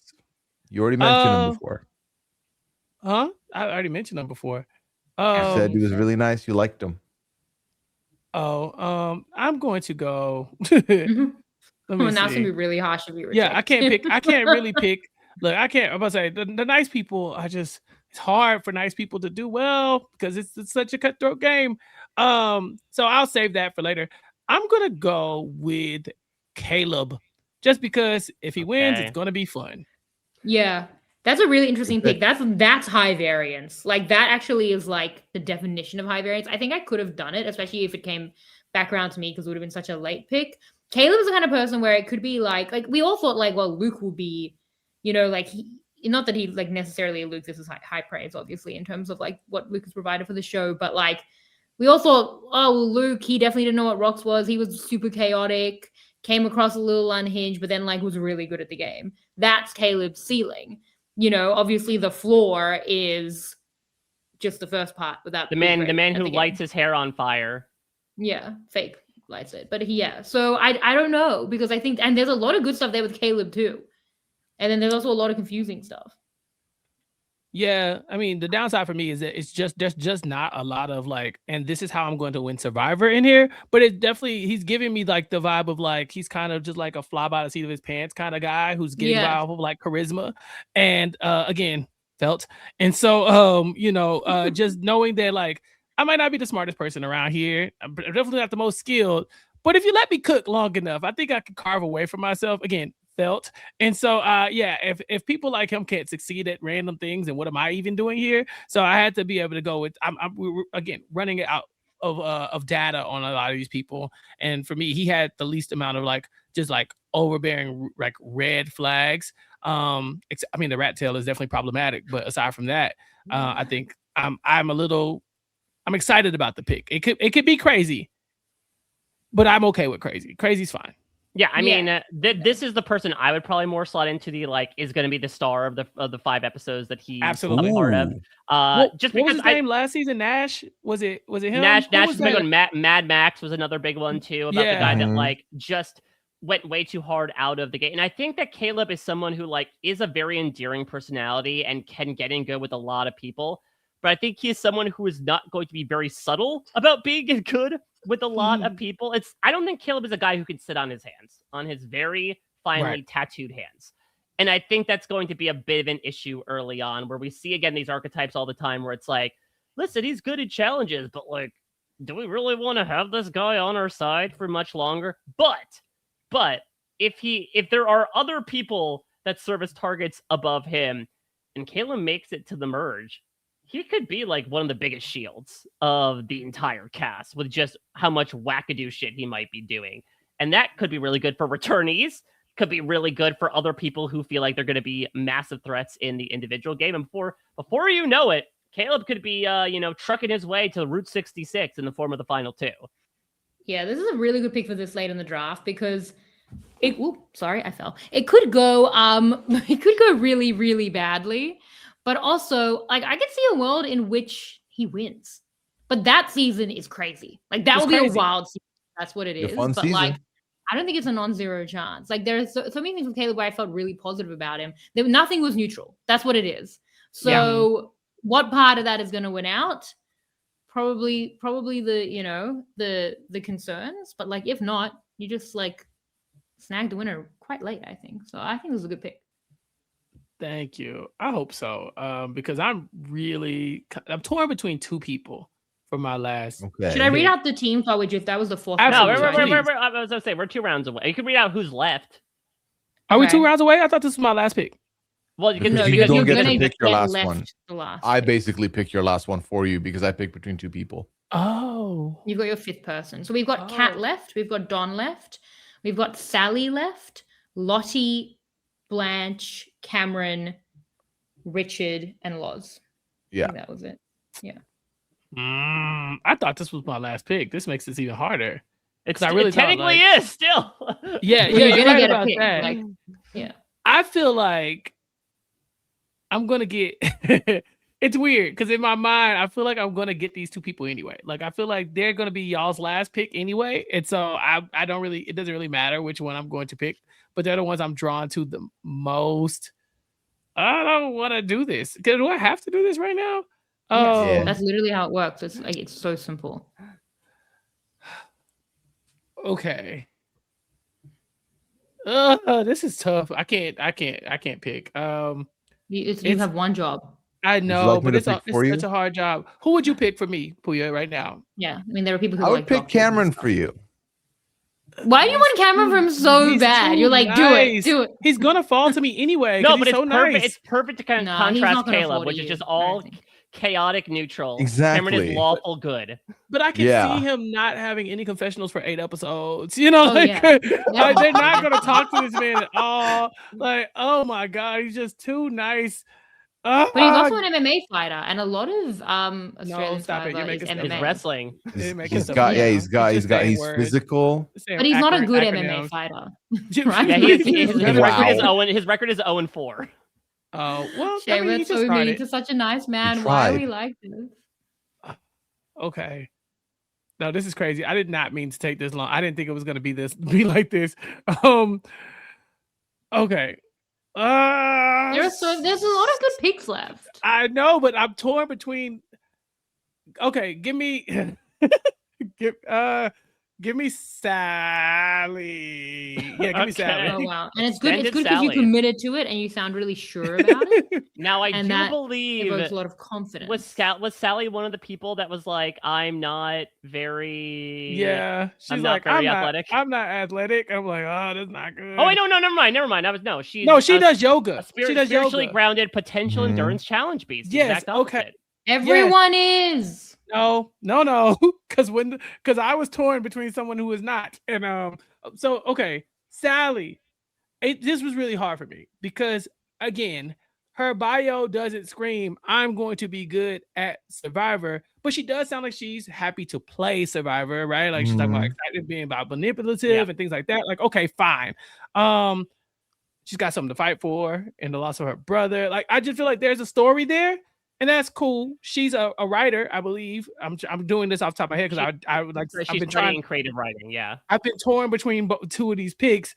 Works So also in yeah. a cacti nursery. So yeah. So let's say she's like a secret social butterfly, right? Like people don't expect to see her coming, and then at the end she starts to kind of comp out in those endurance challenges that we wouldn't expect her to do well in based on the field. I think that's like the high bar for Sally for me. I will tell y'all about the other person when y'all inevitably pick them or let them fall to me. But I think I'm okay with this. I think I'm okay with Sally. She reminded me of a person I know. I'm really excited to lie and manipulate and be deceitful because you never get to do this in the real world. Anything goes out here. Yeah, welcome to the draft, Brian Sally. Very excited to see how Sally's going to play this game. Yeah. Do you feel like Sally's trying to one up Shawnee's hair clip game by wearing saw that. every single one in her hair? It had my attention. Well, I'm not gonna lie to you. business. Yeah, I was like, this is giving some Shawnee energy just She's in the a hair vintage clips. clothing seller. Does hair clips count as vintage clothing? Where are the crazy occupations? Where's the witch? What happened to the Survivor I used to love? I mean, Laura wasn't even really a witch. We have a but pastor. still, Is I vintage ain't a witch. clothing reseller like you're thrifting expensive clothes and then you're selling them yourself? Shipping from the house, probably. Yeah. Yeah. Okay. Like thrifting. Yeah. This is not the first time this occupation's been on one of these shows, right? I feel like this has come up before. That's I a feel thing. like Kenzie does this. Yeah. She has a bit of a Kenzie. Do we get a bit of Kenzie vibes from Sally? I could see it a Kind little of bit. I mean, spiritual. it's tough because I've only heard a little bit from Sally in those videos, and even then, Shannon, you talked about like her non-answers, right? Where it was like reward or immunity challenge, both. And No, Eliza did that as well. Eliza, I feel like Kenzie, Huge again, try. as someone who interviewed her, like you feel it, and maybe I would feel it if I got the chance to talk with Sally. I just haven't had that opportunity yet. Yeah, I mean, you can't read about Kenzie either. You got to kind of understand, because Kenzie's very sparkly. And we don't know the sparkle from the bio. So I think that's what's tough. It was a hard pick, but I'm okay with it. Like I'm at peace with the yeah, the I think, as you said, you've got someone that again, if someone's saying that they're good at endurance, like could snatch a couple of those last challenges when necessary. And at this point, like it's very hard. Like it's really hard to win when you can't do that. Obviously, Miles didn't win the last challenge. But it just makes the road that much trickier. I don't hate it. Okay, Chappell has 5 of his 6 picks. Pooya, who is your 5th pick? I'm very interested in someone you haven't chosen, and it's telling. I have only 2 people I'm interested on having in my team as of this moment. So I get to pick one of them here, and then we'll see where the chips fall moving forward. This person reminded me of a friend of mine also. Reminded me of a friend of mine that's on this draft in Chappell, and also was my favorite one sentence in the everything I have read here. So I will go ahead and say this and then announce my pick. I have danced dirty at the pub with the wildest of That's people. me. Lottie, get in my team right now, please. Chappell? I do be dancing dirty at the pub, man. I'm not gonna lie With to the you. wildest of people. It's me, baby, every time. Oh Chappell, man, have you also painted rodeos before? I've been at rodeos. As a Texan, look, I'll go get my look. Matter of fact, look, I'll switch hats on us right now. There we go. I'll stay at the rodeo. I don't know if it needs something different in Australia, but it's where I come from. I be at the rodeos too. Yeah, That's why you're underestimated. Yeah, see when they see me coming. Look, I didn't see it when you first said that she reminded you of Chappell, but when you put the hat on, Now I see it. yeah, I see it. I try to temper myself for the podcast, but no, I'm a little wild. You always have that hat just like around? I keep hats by me. Okay. Oh. I'm a man of many hats, they say. Yeah. Wow, you're really within arm's reach, all of them too. I didn't even see them in the shot. Crazy. Yeah. That's just where the hats are kept. It's not like a drawer for them. You never know. Yeah. Well, it finally paid off. Years of waiting to put on a hat. It was finally asked of you. Yeah, I like this notion that she has been to the city, she's done the hoity-toity, but also she's all farm life now. Yeah. Again, talking to, getting to be able to talk to multiple people from different walks of life, that can only be a good thing. She is somebody who did admit, hey, fitness and endurance, not really my bag, which I didn't love. Also, she admitted to shooting from the hip when upset, and that is usually my biggest red flag when it comes to picking someone for these things. But again, I was intrigued.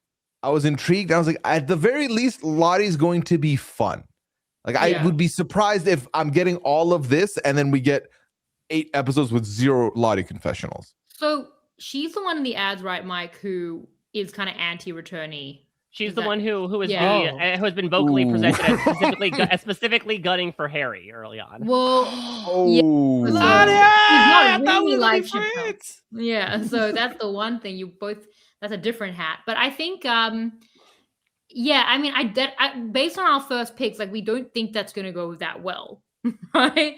But I don't know, does that necessarily like bounce back on her? Like, is she the victim of that? Maybe. That's probably a concern. But I also liked her. Like, I think that she seems like a fun person. For me, it's the closing that makes me kind of weary of her, because let's say she is like social manipulator of the year and people see it. She's got to be able to win herself to that last round, right? Like, no one's taking her to the end. Yes, and like, unless she's got like the craziest level of just like, I mean, maybe she's got that Riz. Maybe she's got it.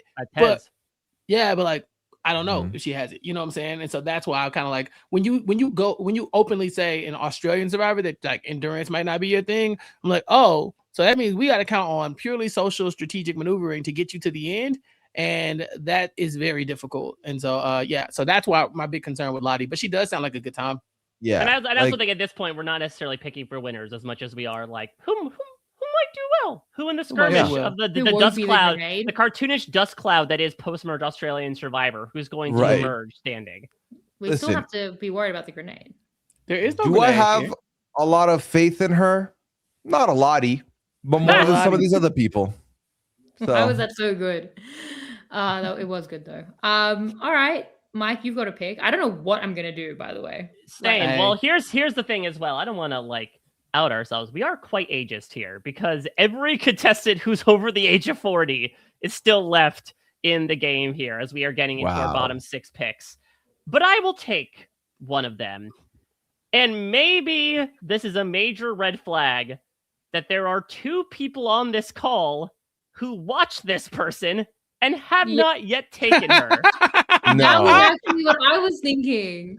But she I was was, my other person, Mike. I was like, outside Pooya of knows Lottie. this lady and has not said Yeah. anything. That's what made me concerned. But you know what? Listen, therapists, it's a career that has done well for one particular person in the world of Survivor. So I'm a cat man right now. Mhm. Good name as Yeah. well. I will Yeah. say she's someone who very early on I was like, I should and I want her on my team, but I got greedy. I was like, I can get her in the next round. I can get her in the next round. Yeah. And as I kept saying that, I kept looking through the bios and meeting newer people that I wanted to pick over Kat.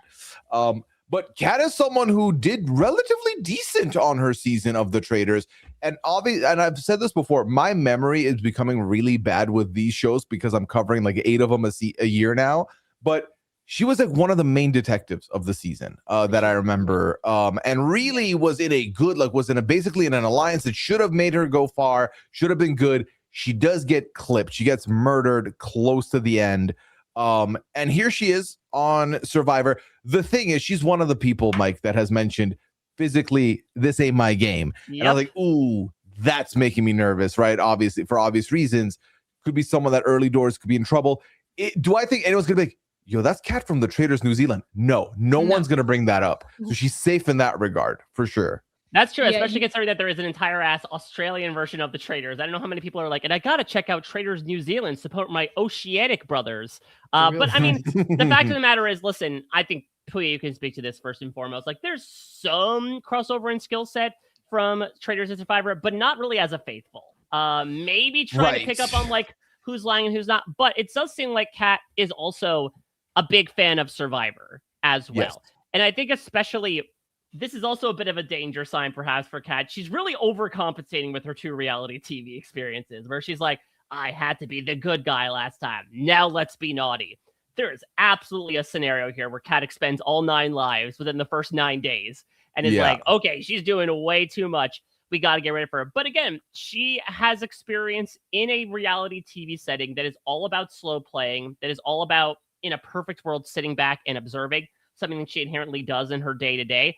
If she is able to do that and not jump the gun too much, I agree. She is in a position where I don't know if she's going to have to get taken to the end. But if she truly wants to flex these strategic muscles in a way she couldn't in her other reality TV outing, there's a chance she sniffs that end game. Yeah, Chappell, you know, you may have not watched her season, but you know a thing or two about going full naughty. What do you think of? What's your read on Kat here? It's nasty, but yeah, I think that I was so the thing that was talking me out of Kat, because I definitely like people who know the game, and I just knowing that she was on Traders, I was like, okay, she probably is very familiar with Survivor.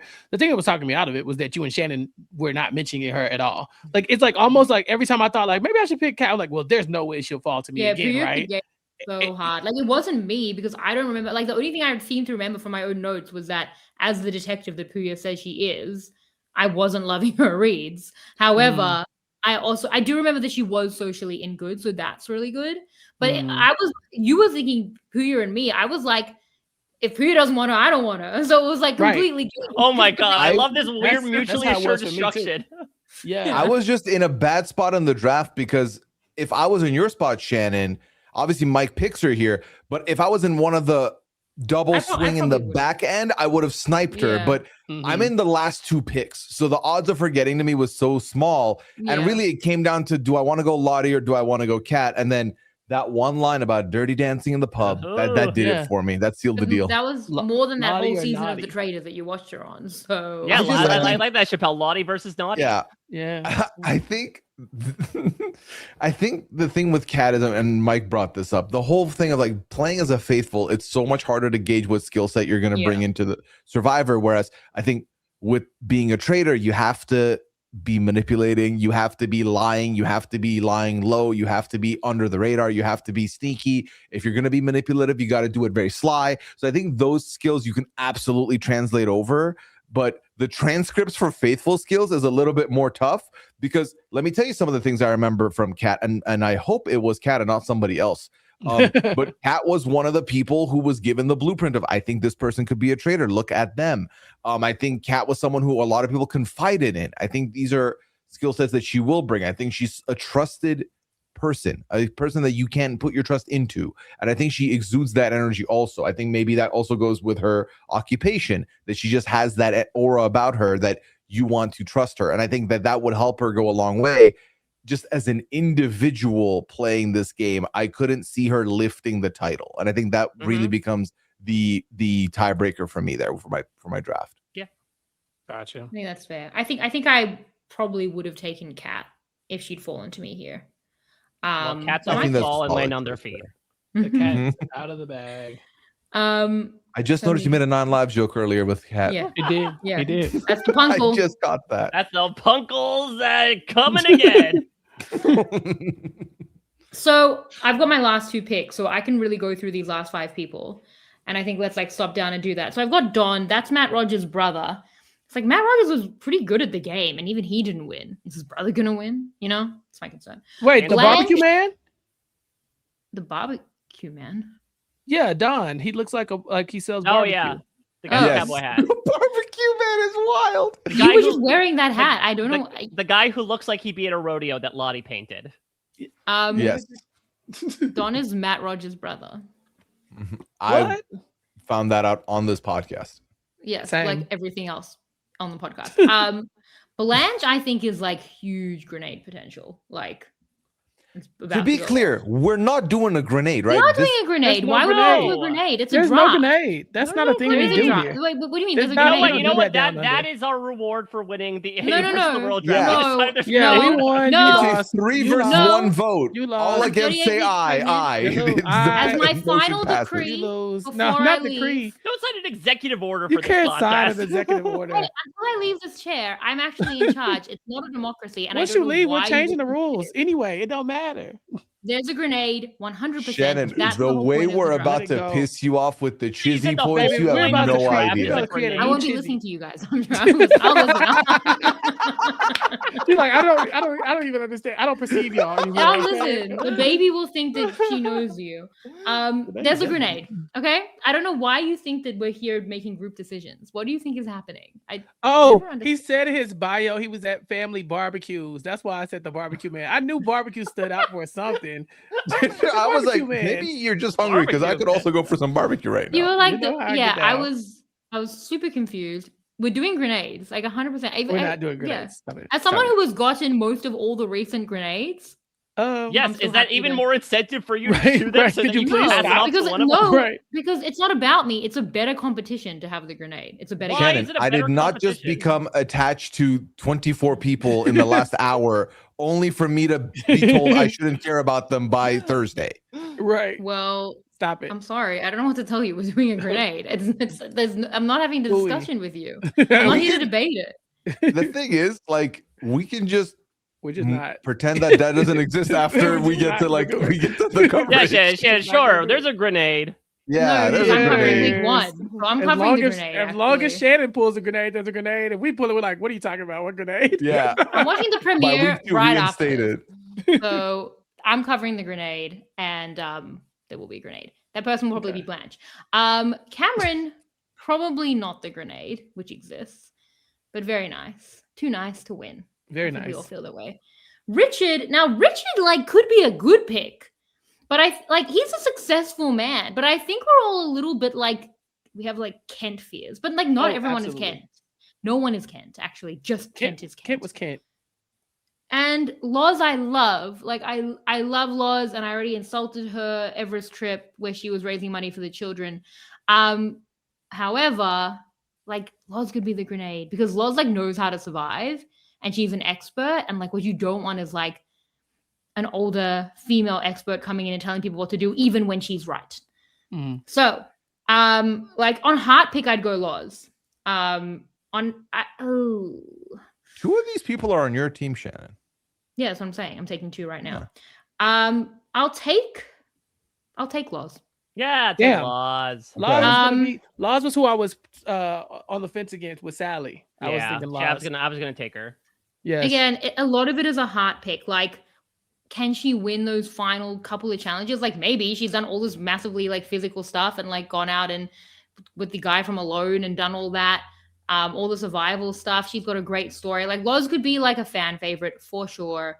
Can she win? I don't know. Yeah, is she a grenade pick? Possibly, but I like her. The thing that really stuck out to me was her quote, "I'm really passionate about nature and connecting people with nature. It's such great medicine. It's really healing. It's super important." I wasn't getting a lot of like Blanche, I think, is more so on the side of like, I'm ready to cut some throats. Right. Laws, I think, is someone who will be sort of the tribe mom. She's a stay-at-home mom. And like, I could see her having a very difficult time voting people out.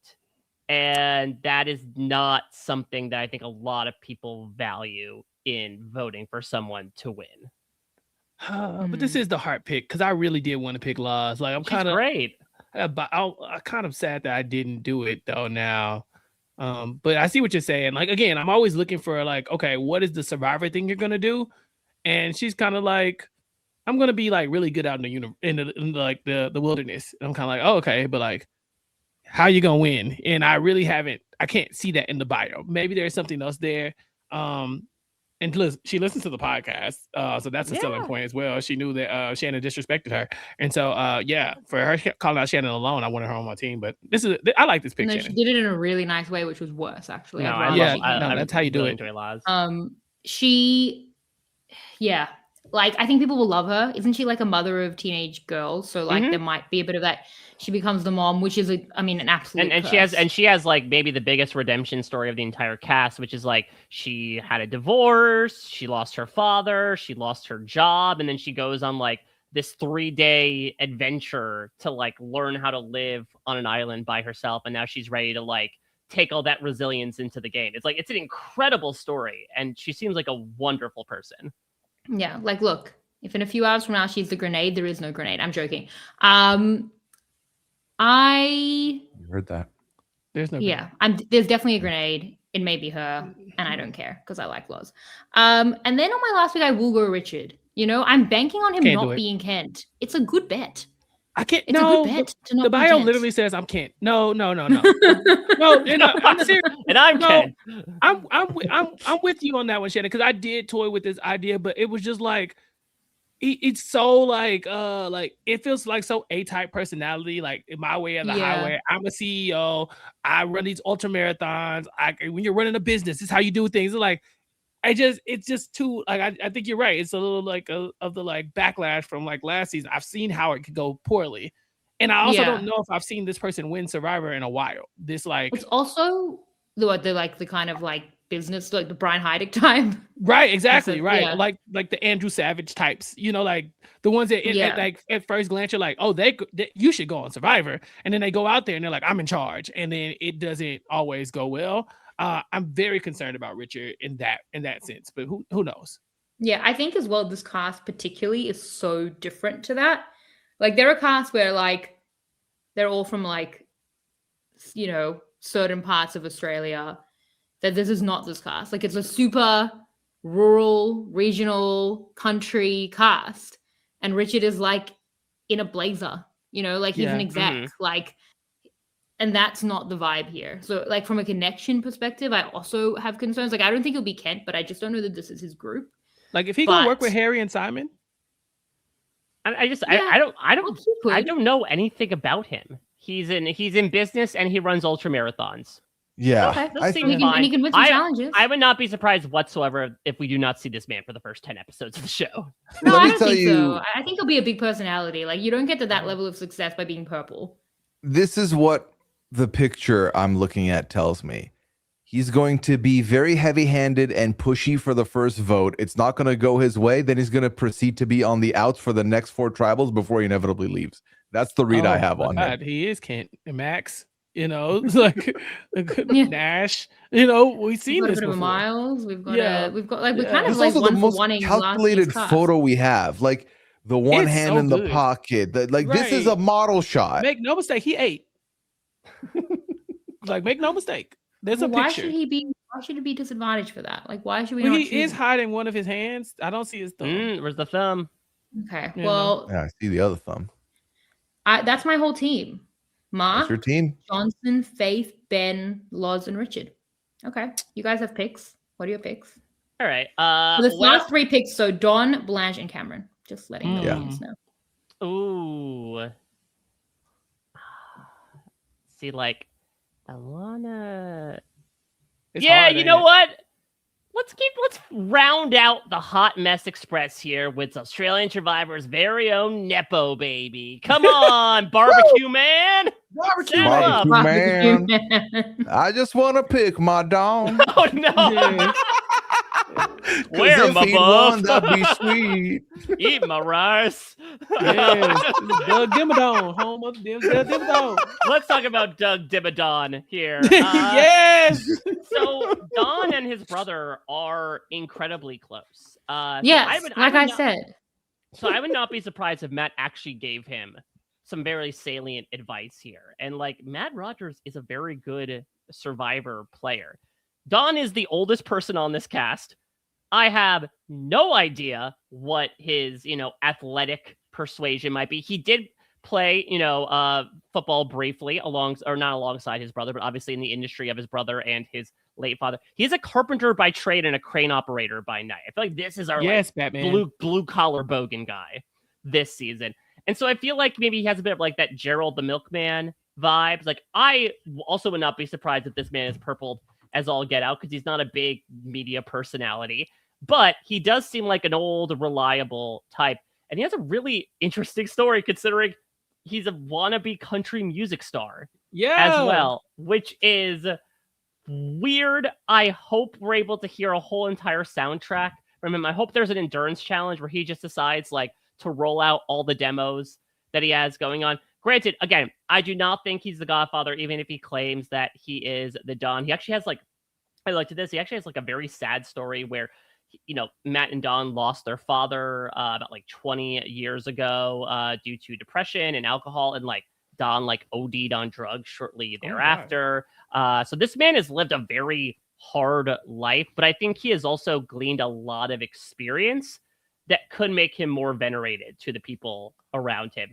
So look, stranger things have happened than to see Don Rogers do what his brother don't, but you can't spell don't without Don. Sure. I don't know where the Aussies got country music from, but Keith Urban really did just decide he warmed my heart to Australian country music. And so let Don cook. I want to see this. But Keith Urban's not Australian, right? He is. Yeah, he is. Are you crazy? Like y'all don't claim Keith Urban? Maybe not after that Nicole Kidman divorce. Right. No, yeah. Nicole Kidman but that's not how that works. Like, no, he is also Australian. Yeah. Excommunicate him. Well, he's New Zealand born, Australian raised. Real. Wow. He repping that all. I'm so sorry. I'm a horrible person. Move aside, Pitbull. We got a new Mr. Worldwide out here. Yeah, Mr. International. I'm a bad Australian. You are. At what age did he move? It doesn't say. Know. Well, it's all right. We'll claim him. Okay. I didn't know that. Yeah. Yeah. Okay, Big Don. I like it. Yeah, I also do like the idea. Like, this is something that I think resonates with me a little bit is, when you're younger, there's this expectation that you got to have everything figured out by the time you're like 20 some. And then for Don, he's 51. His country music dreams began 3 years ago. Mm-hmm. And he mentions he goes from open mics to then gigs and festivals, and now he's in the studio, and he's happy doing it. So happy for him. Good for Don. Can I see that? Is Don the winner of the season? Is that really Australian Survivor Redemption? Don, Shannon, it's right there. Redemption. Mr. Policeman. Redemption. I don't know that. By the end of the season, especially with Mike taking the lead, is going to be like Australian Survivor Don. Could you Australian Survivor Don? Law and Order season. Don, maybe getting the final 3 and like getting the votes against somebody who might be a little bit more like problematic or like somebody we don't like as much. Don could Shane Gould his way to the end. Yeah, like I need Don. Which ironically, Matt Rogers. Yeah, exactly. No, I need him to go to the end and then lose by 1 vote because someone was like really petty about it.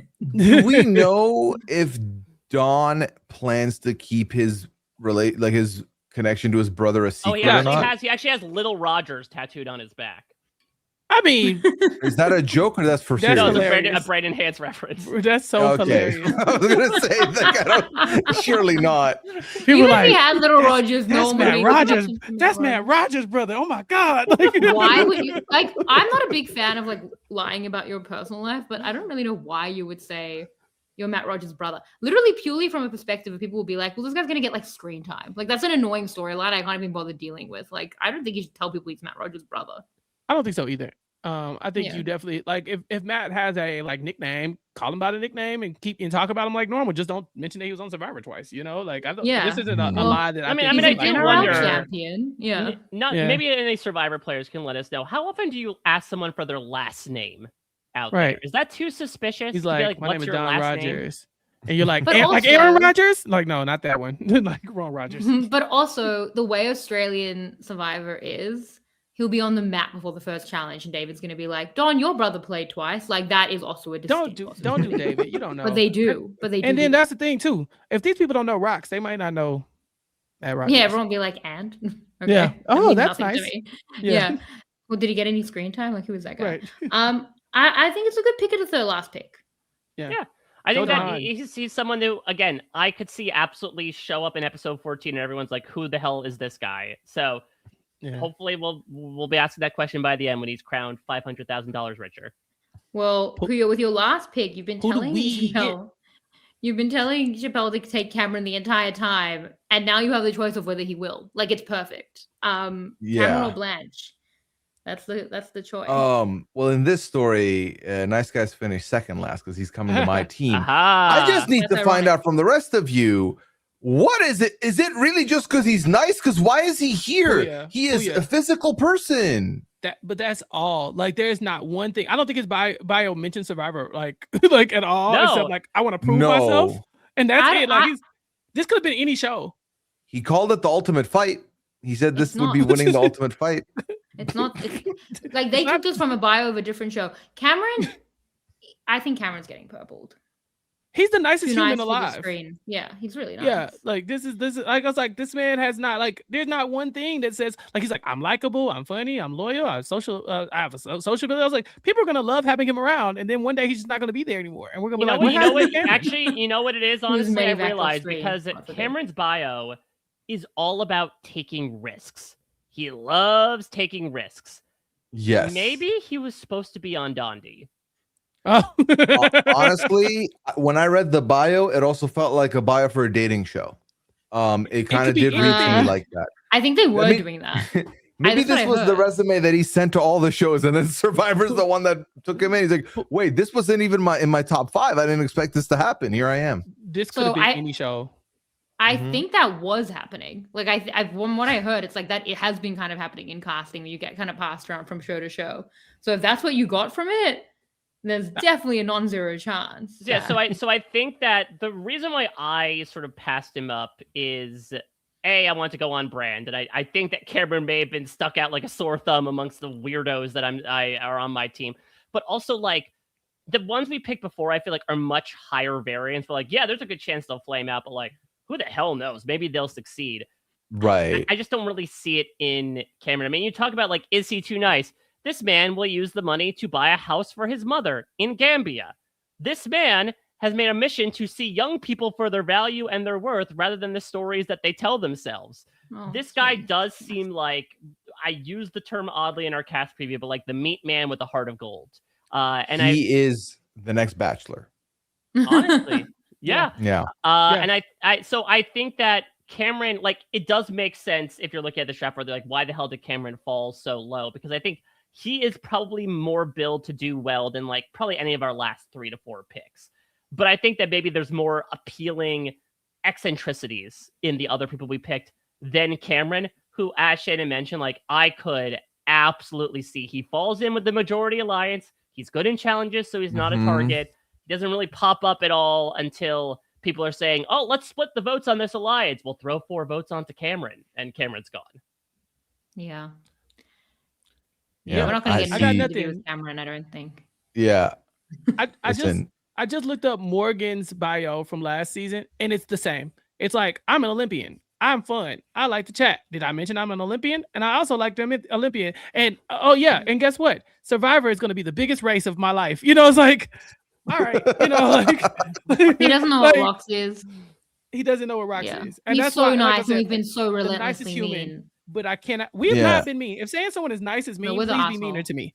You know, Cameron's the one to find out at the mat maybe that, there is a oh Survivor player wait, there, David but he ain't say played it. Survivor before. Yeah. The host has played. won't Isn't be that alone. cheating? That seems Yeah. rigged. Why could the host play? Right.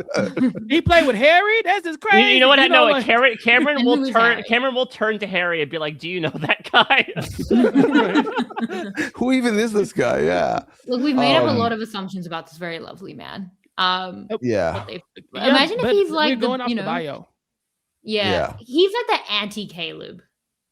Oh, I like that. Yeah, Yeah, it's like We that's why know we wanted exactly what we're Chappell gonna to get from pick him. him because it was perfect opposite ends of the spectrum. Mhm. I Yeah. couldn't do it. I just like I'm looking at the bio and I'm like, oh, you take out the one Survivor mention in there, and this could have been any game show, anything Mhm. ever. Like I think this might be maybe a boost for his career. You know, maybe get some like spotlight on him, some bigger fights or something like that. Get his name on some bigger cards. But like to me, I don't know. Like if he wins it, it'll be cool. But like I don't see it. I got Yeah. a mustache on my team and a beard on my team, so I'll take it.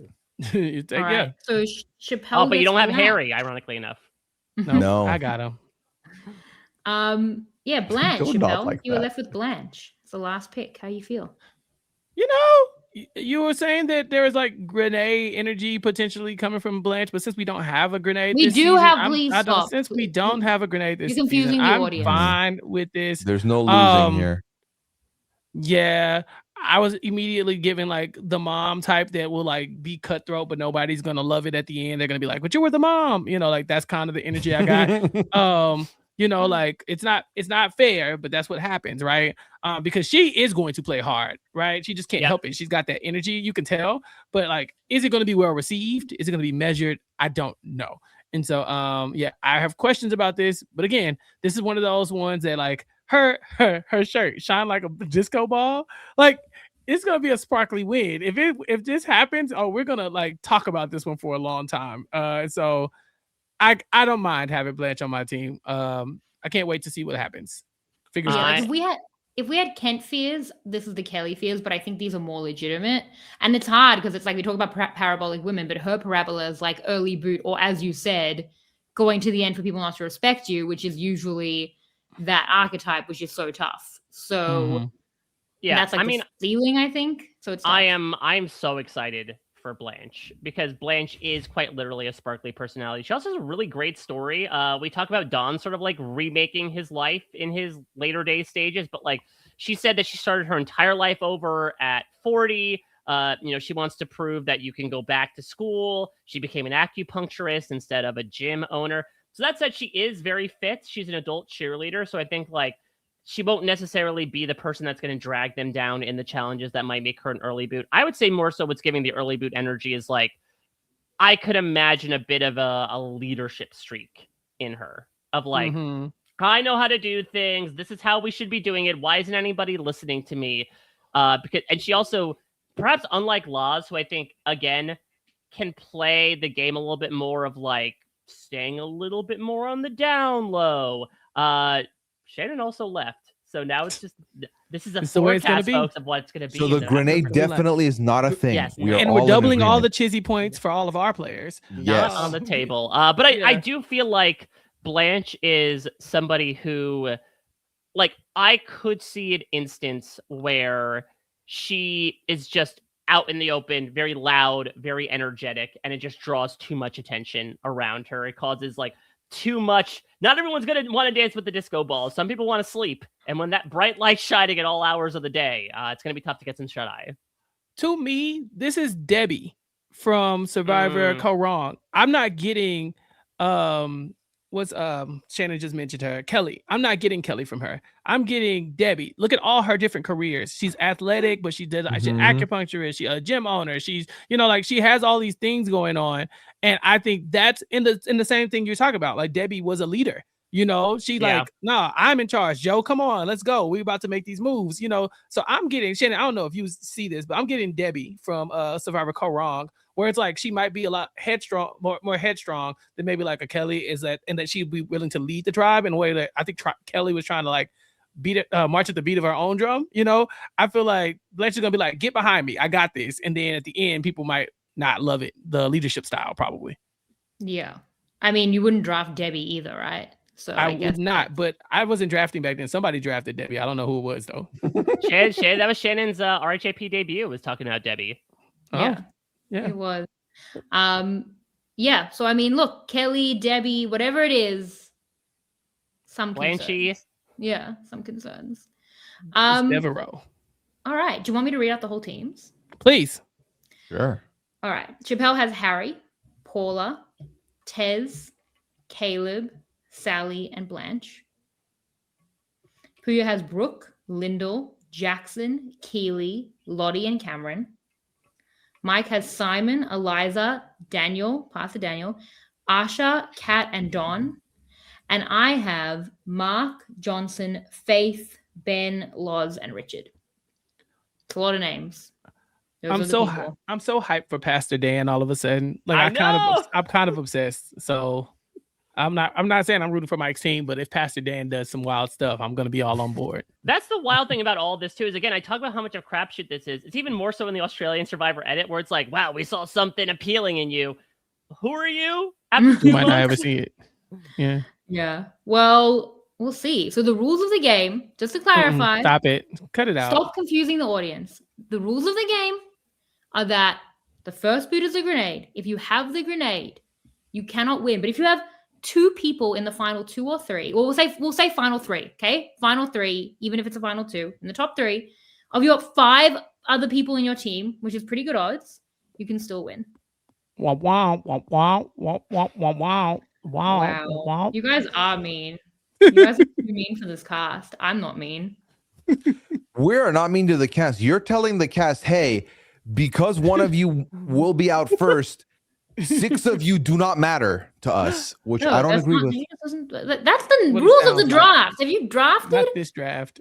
Only one draft, and that's the U.S. Survivor draft. It's ghetto. A year ago, that's because there's 6 of us, and it's a dog eat dog world. This is a family. We are here as a family. Yeah, the uncles. A year ago, we did an Australian Survivor draft, and there was a grenade. Was there? So, yeah, no, there wasn't. No, there wasn't. You went in the draft. Oh, yes, we were in the ones in the draft. Yes. Yeah, but it was an Australian Survivor draft, and we had a grenade, I think. Oh, well, that was in the rules of a draft. I wasn't a part of. What? Stop it! Shenanigans. Shenanigans. I repeat a million times. It doesn't matter what you think. You have no opinion here that matters to me at all. Okay, good. I literally don't get what you say. That sounds like real grenade energy right there. In regards to anything. Okay. It's cool. So those are what a fun time we've had together. This was great. Thank you for having us back. This is so much fun. This was good. No, I'm excited. This is, again, there's a lot going on, as I'm sure we're going to plug, but like, I always love watching Australian Survivor. I think especially this is going to be a really interesting season, really kicking off, I do think, a new era of the show, brand new host. We've got these 4 returnees mixed in with this newbie cast.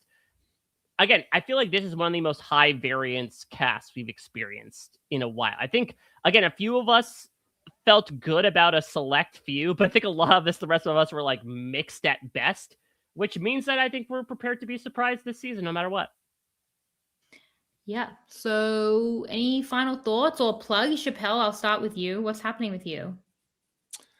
On my podcast, Recap Kickback, I'm talking about everything that I want to talk about, including A Night of the Seven Kingdoms. Mari and I have been covering the whole season. It's been so much fun. So check us out talking about that. Chantel and I are working our way through reality TV history, talking about I Love New York after we've completed Flavor of Love season 1 and 2.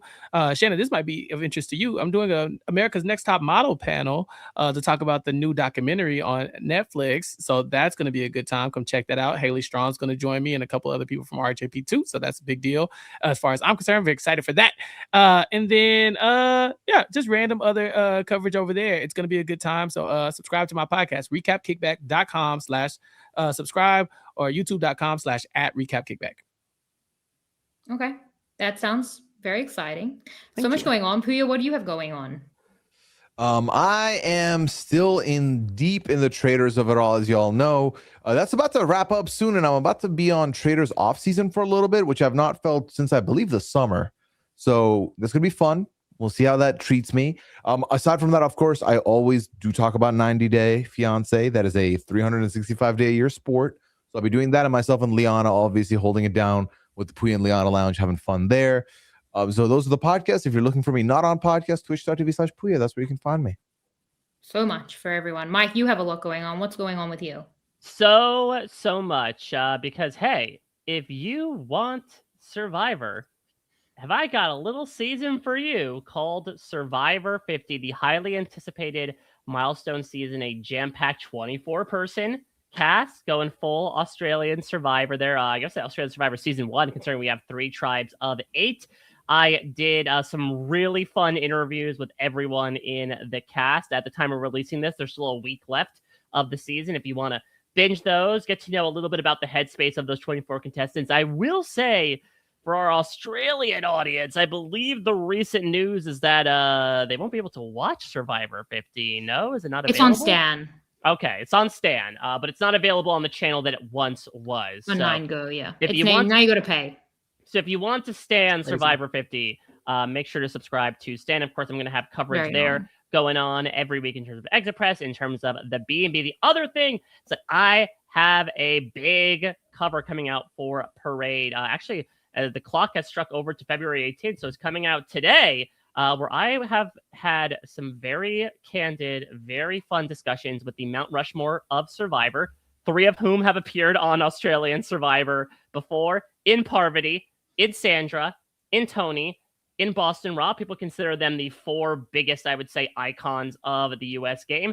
And I thought in honor of Survivor 50, even if they're not on the season, they certainly, I think, have represented a lot of how Survivor got to 50. And so you get to hear a lot of never before seen or heard or read, I suppose, stories about their voluminous journeys over the course of a Survivor, the ups and downs that they all experience. I had a lot of fun getting to this. And it truly was an honor to get to talk with, again, such incredible icons of the game, I guess, on all parts of the globe. So check all that out. And I'm assuming much, much more. I'm doing Traders Press as well. It's all out there on the internet at a Mike Bloom type. All right. Well, Australian Survivor is also happening, obviously. So I'm going to have an interview with David before the season begins, and then we're going to start covering it with the episodic recaps, which I will have with the recap uncles until Mike takes over, as explained at the beginning of this podcast. And I think that, we did our final gussing around before the baby. Peter and I did that, if you want to check that out. And ask Shannon Gates for any of that. What are we wagering on this, by the way? I want to name the Last time baby. we wagered our marriages. So Yeah, I want to name the baby. What you is never- we? yeah. And you lost. You ain't divorced. You lost, and you didn't follow I through. know. So It's in. Let me name I'm the in baby. process. Like, there's a lot of paperwork. Can I to name get the baby? You can't name the baby because lying right now. the baby is being named imminently. Like the season will end when the baby's like 2 months old. We named that couch. Yeah, can we name the couch? The couch behind you. We named This it. Can we name? couch is Can we name the probably couch? gonna when we make a nursery. You're putting a what- nursery in the podcast room?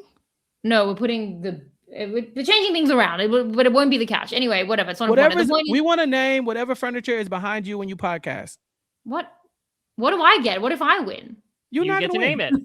it. If I win. Yeah, stop it. Okay. Yes. I don't think we can Say top- yes. Sure. I don't think we can top the marriage thing. I guess that was No. Well, because stupid. you didn't get a divorce. Well, because so you didn't at follow least- through I'm with the doing promise. It will happen Please. eventually. Mhm. Oh Sure. my god. Sure, Well, sure, Jan. it takes a year to finalize. So you'll see. You should have You'll been feel started. bad. I have. we're gonna name the couch. So if you win, you can name the couch, and then we'll forever Yeah, whoever reference wins the couch. gets naming right to the couch. Yeah, Okay. The couch is gonna be gone. I hate to break it to all of you, but it's okay. We'll still talk Yeah. about it in memory of the couch Mm-hmm. to be named later. All right. Well, this was fun. Thank you guys. I think we have some good teams. We'll see imminently who will Right. be grenaded, and then we'll see if they can come back and get their redemption. It's the whole point of the season. That would be fun. Yeah. Okay. Thank you, Chappell. Finally, the eyes have it. The eyes being me. I don't care what you guys think. Thank you all for listening. Thank you to my guest tonight. Thank you to our team behind the scenes. And I will see you next time. Bye. This is RHAP. We know reality TV.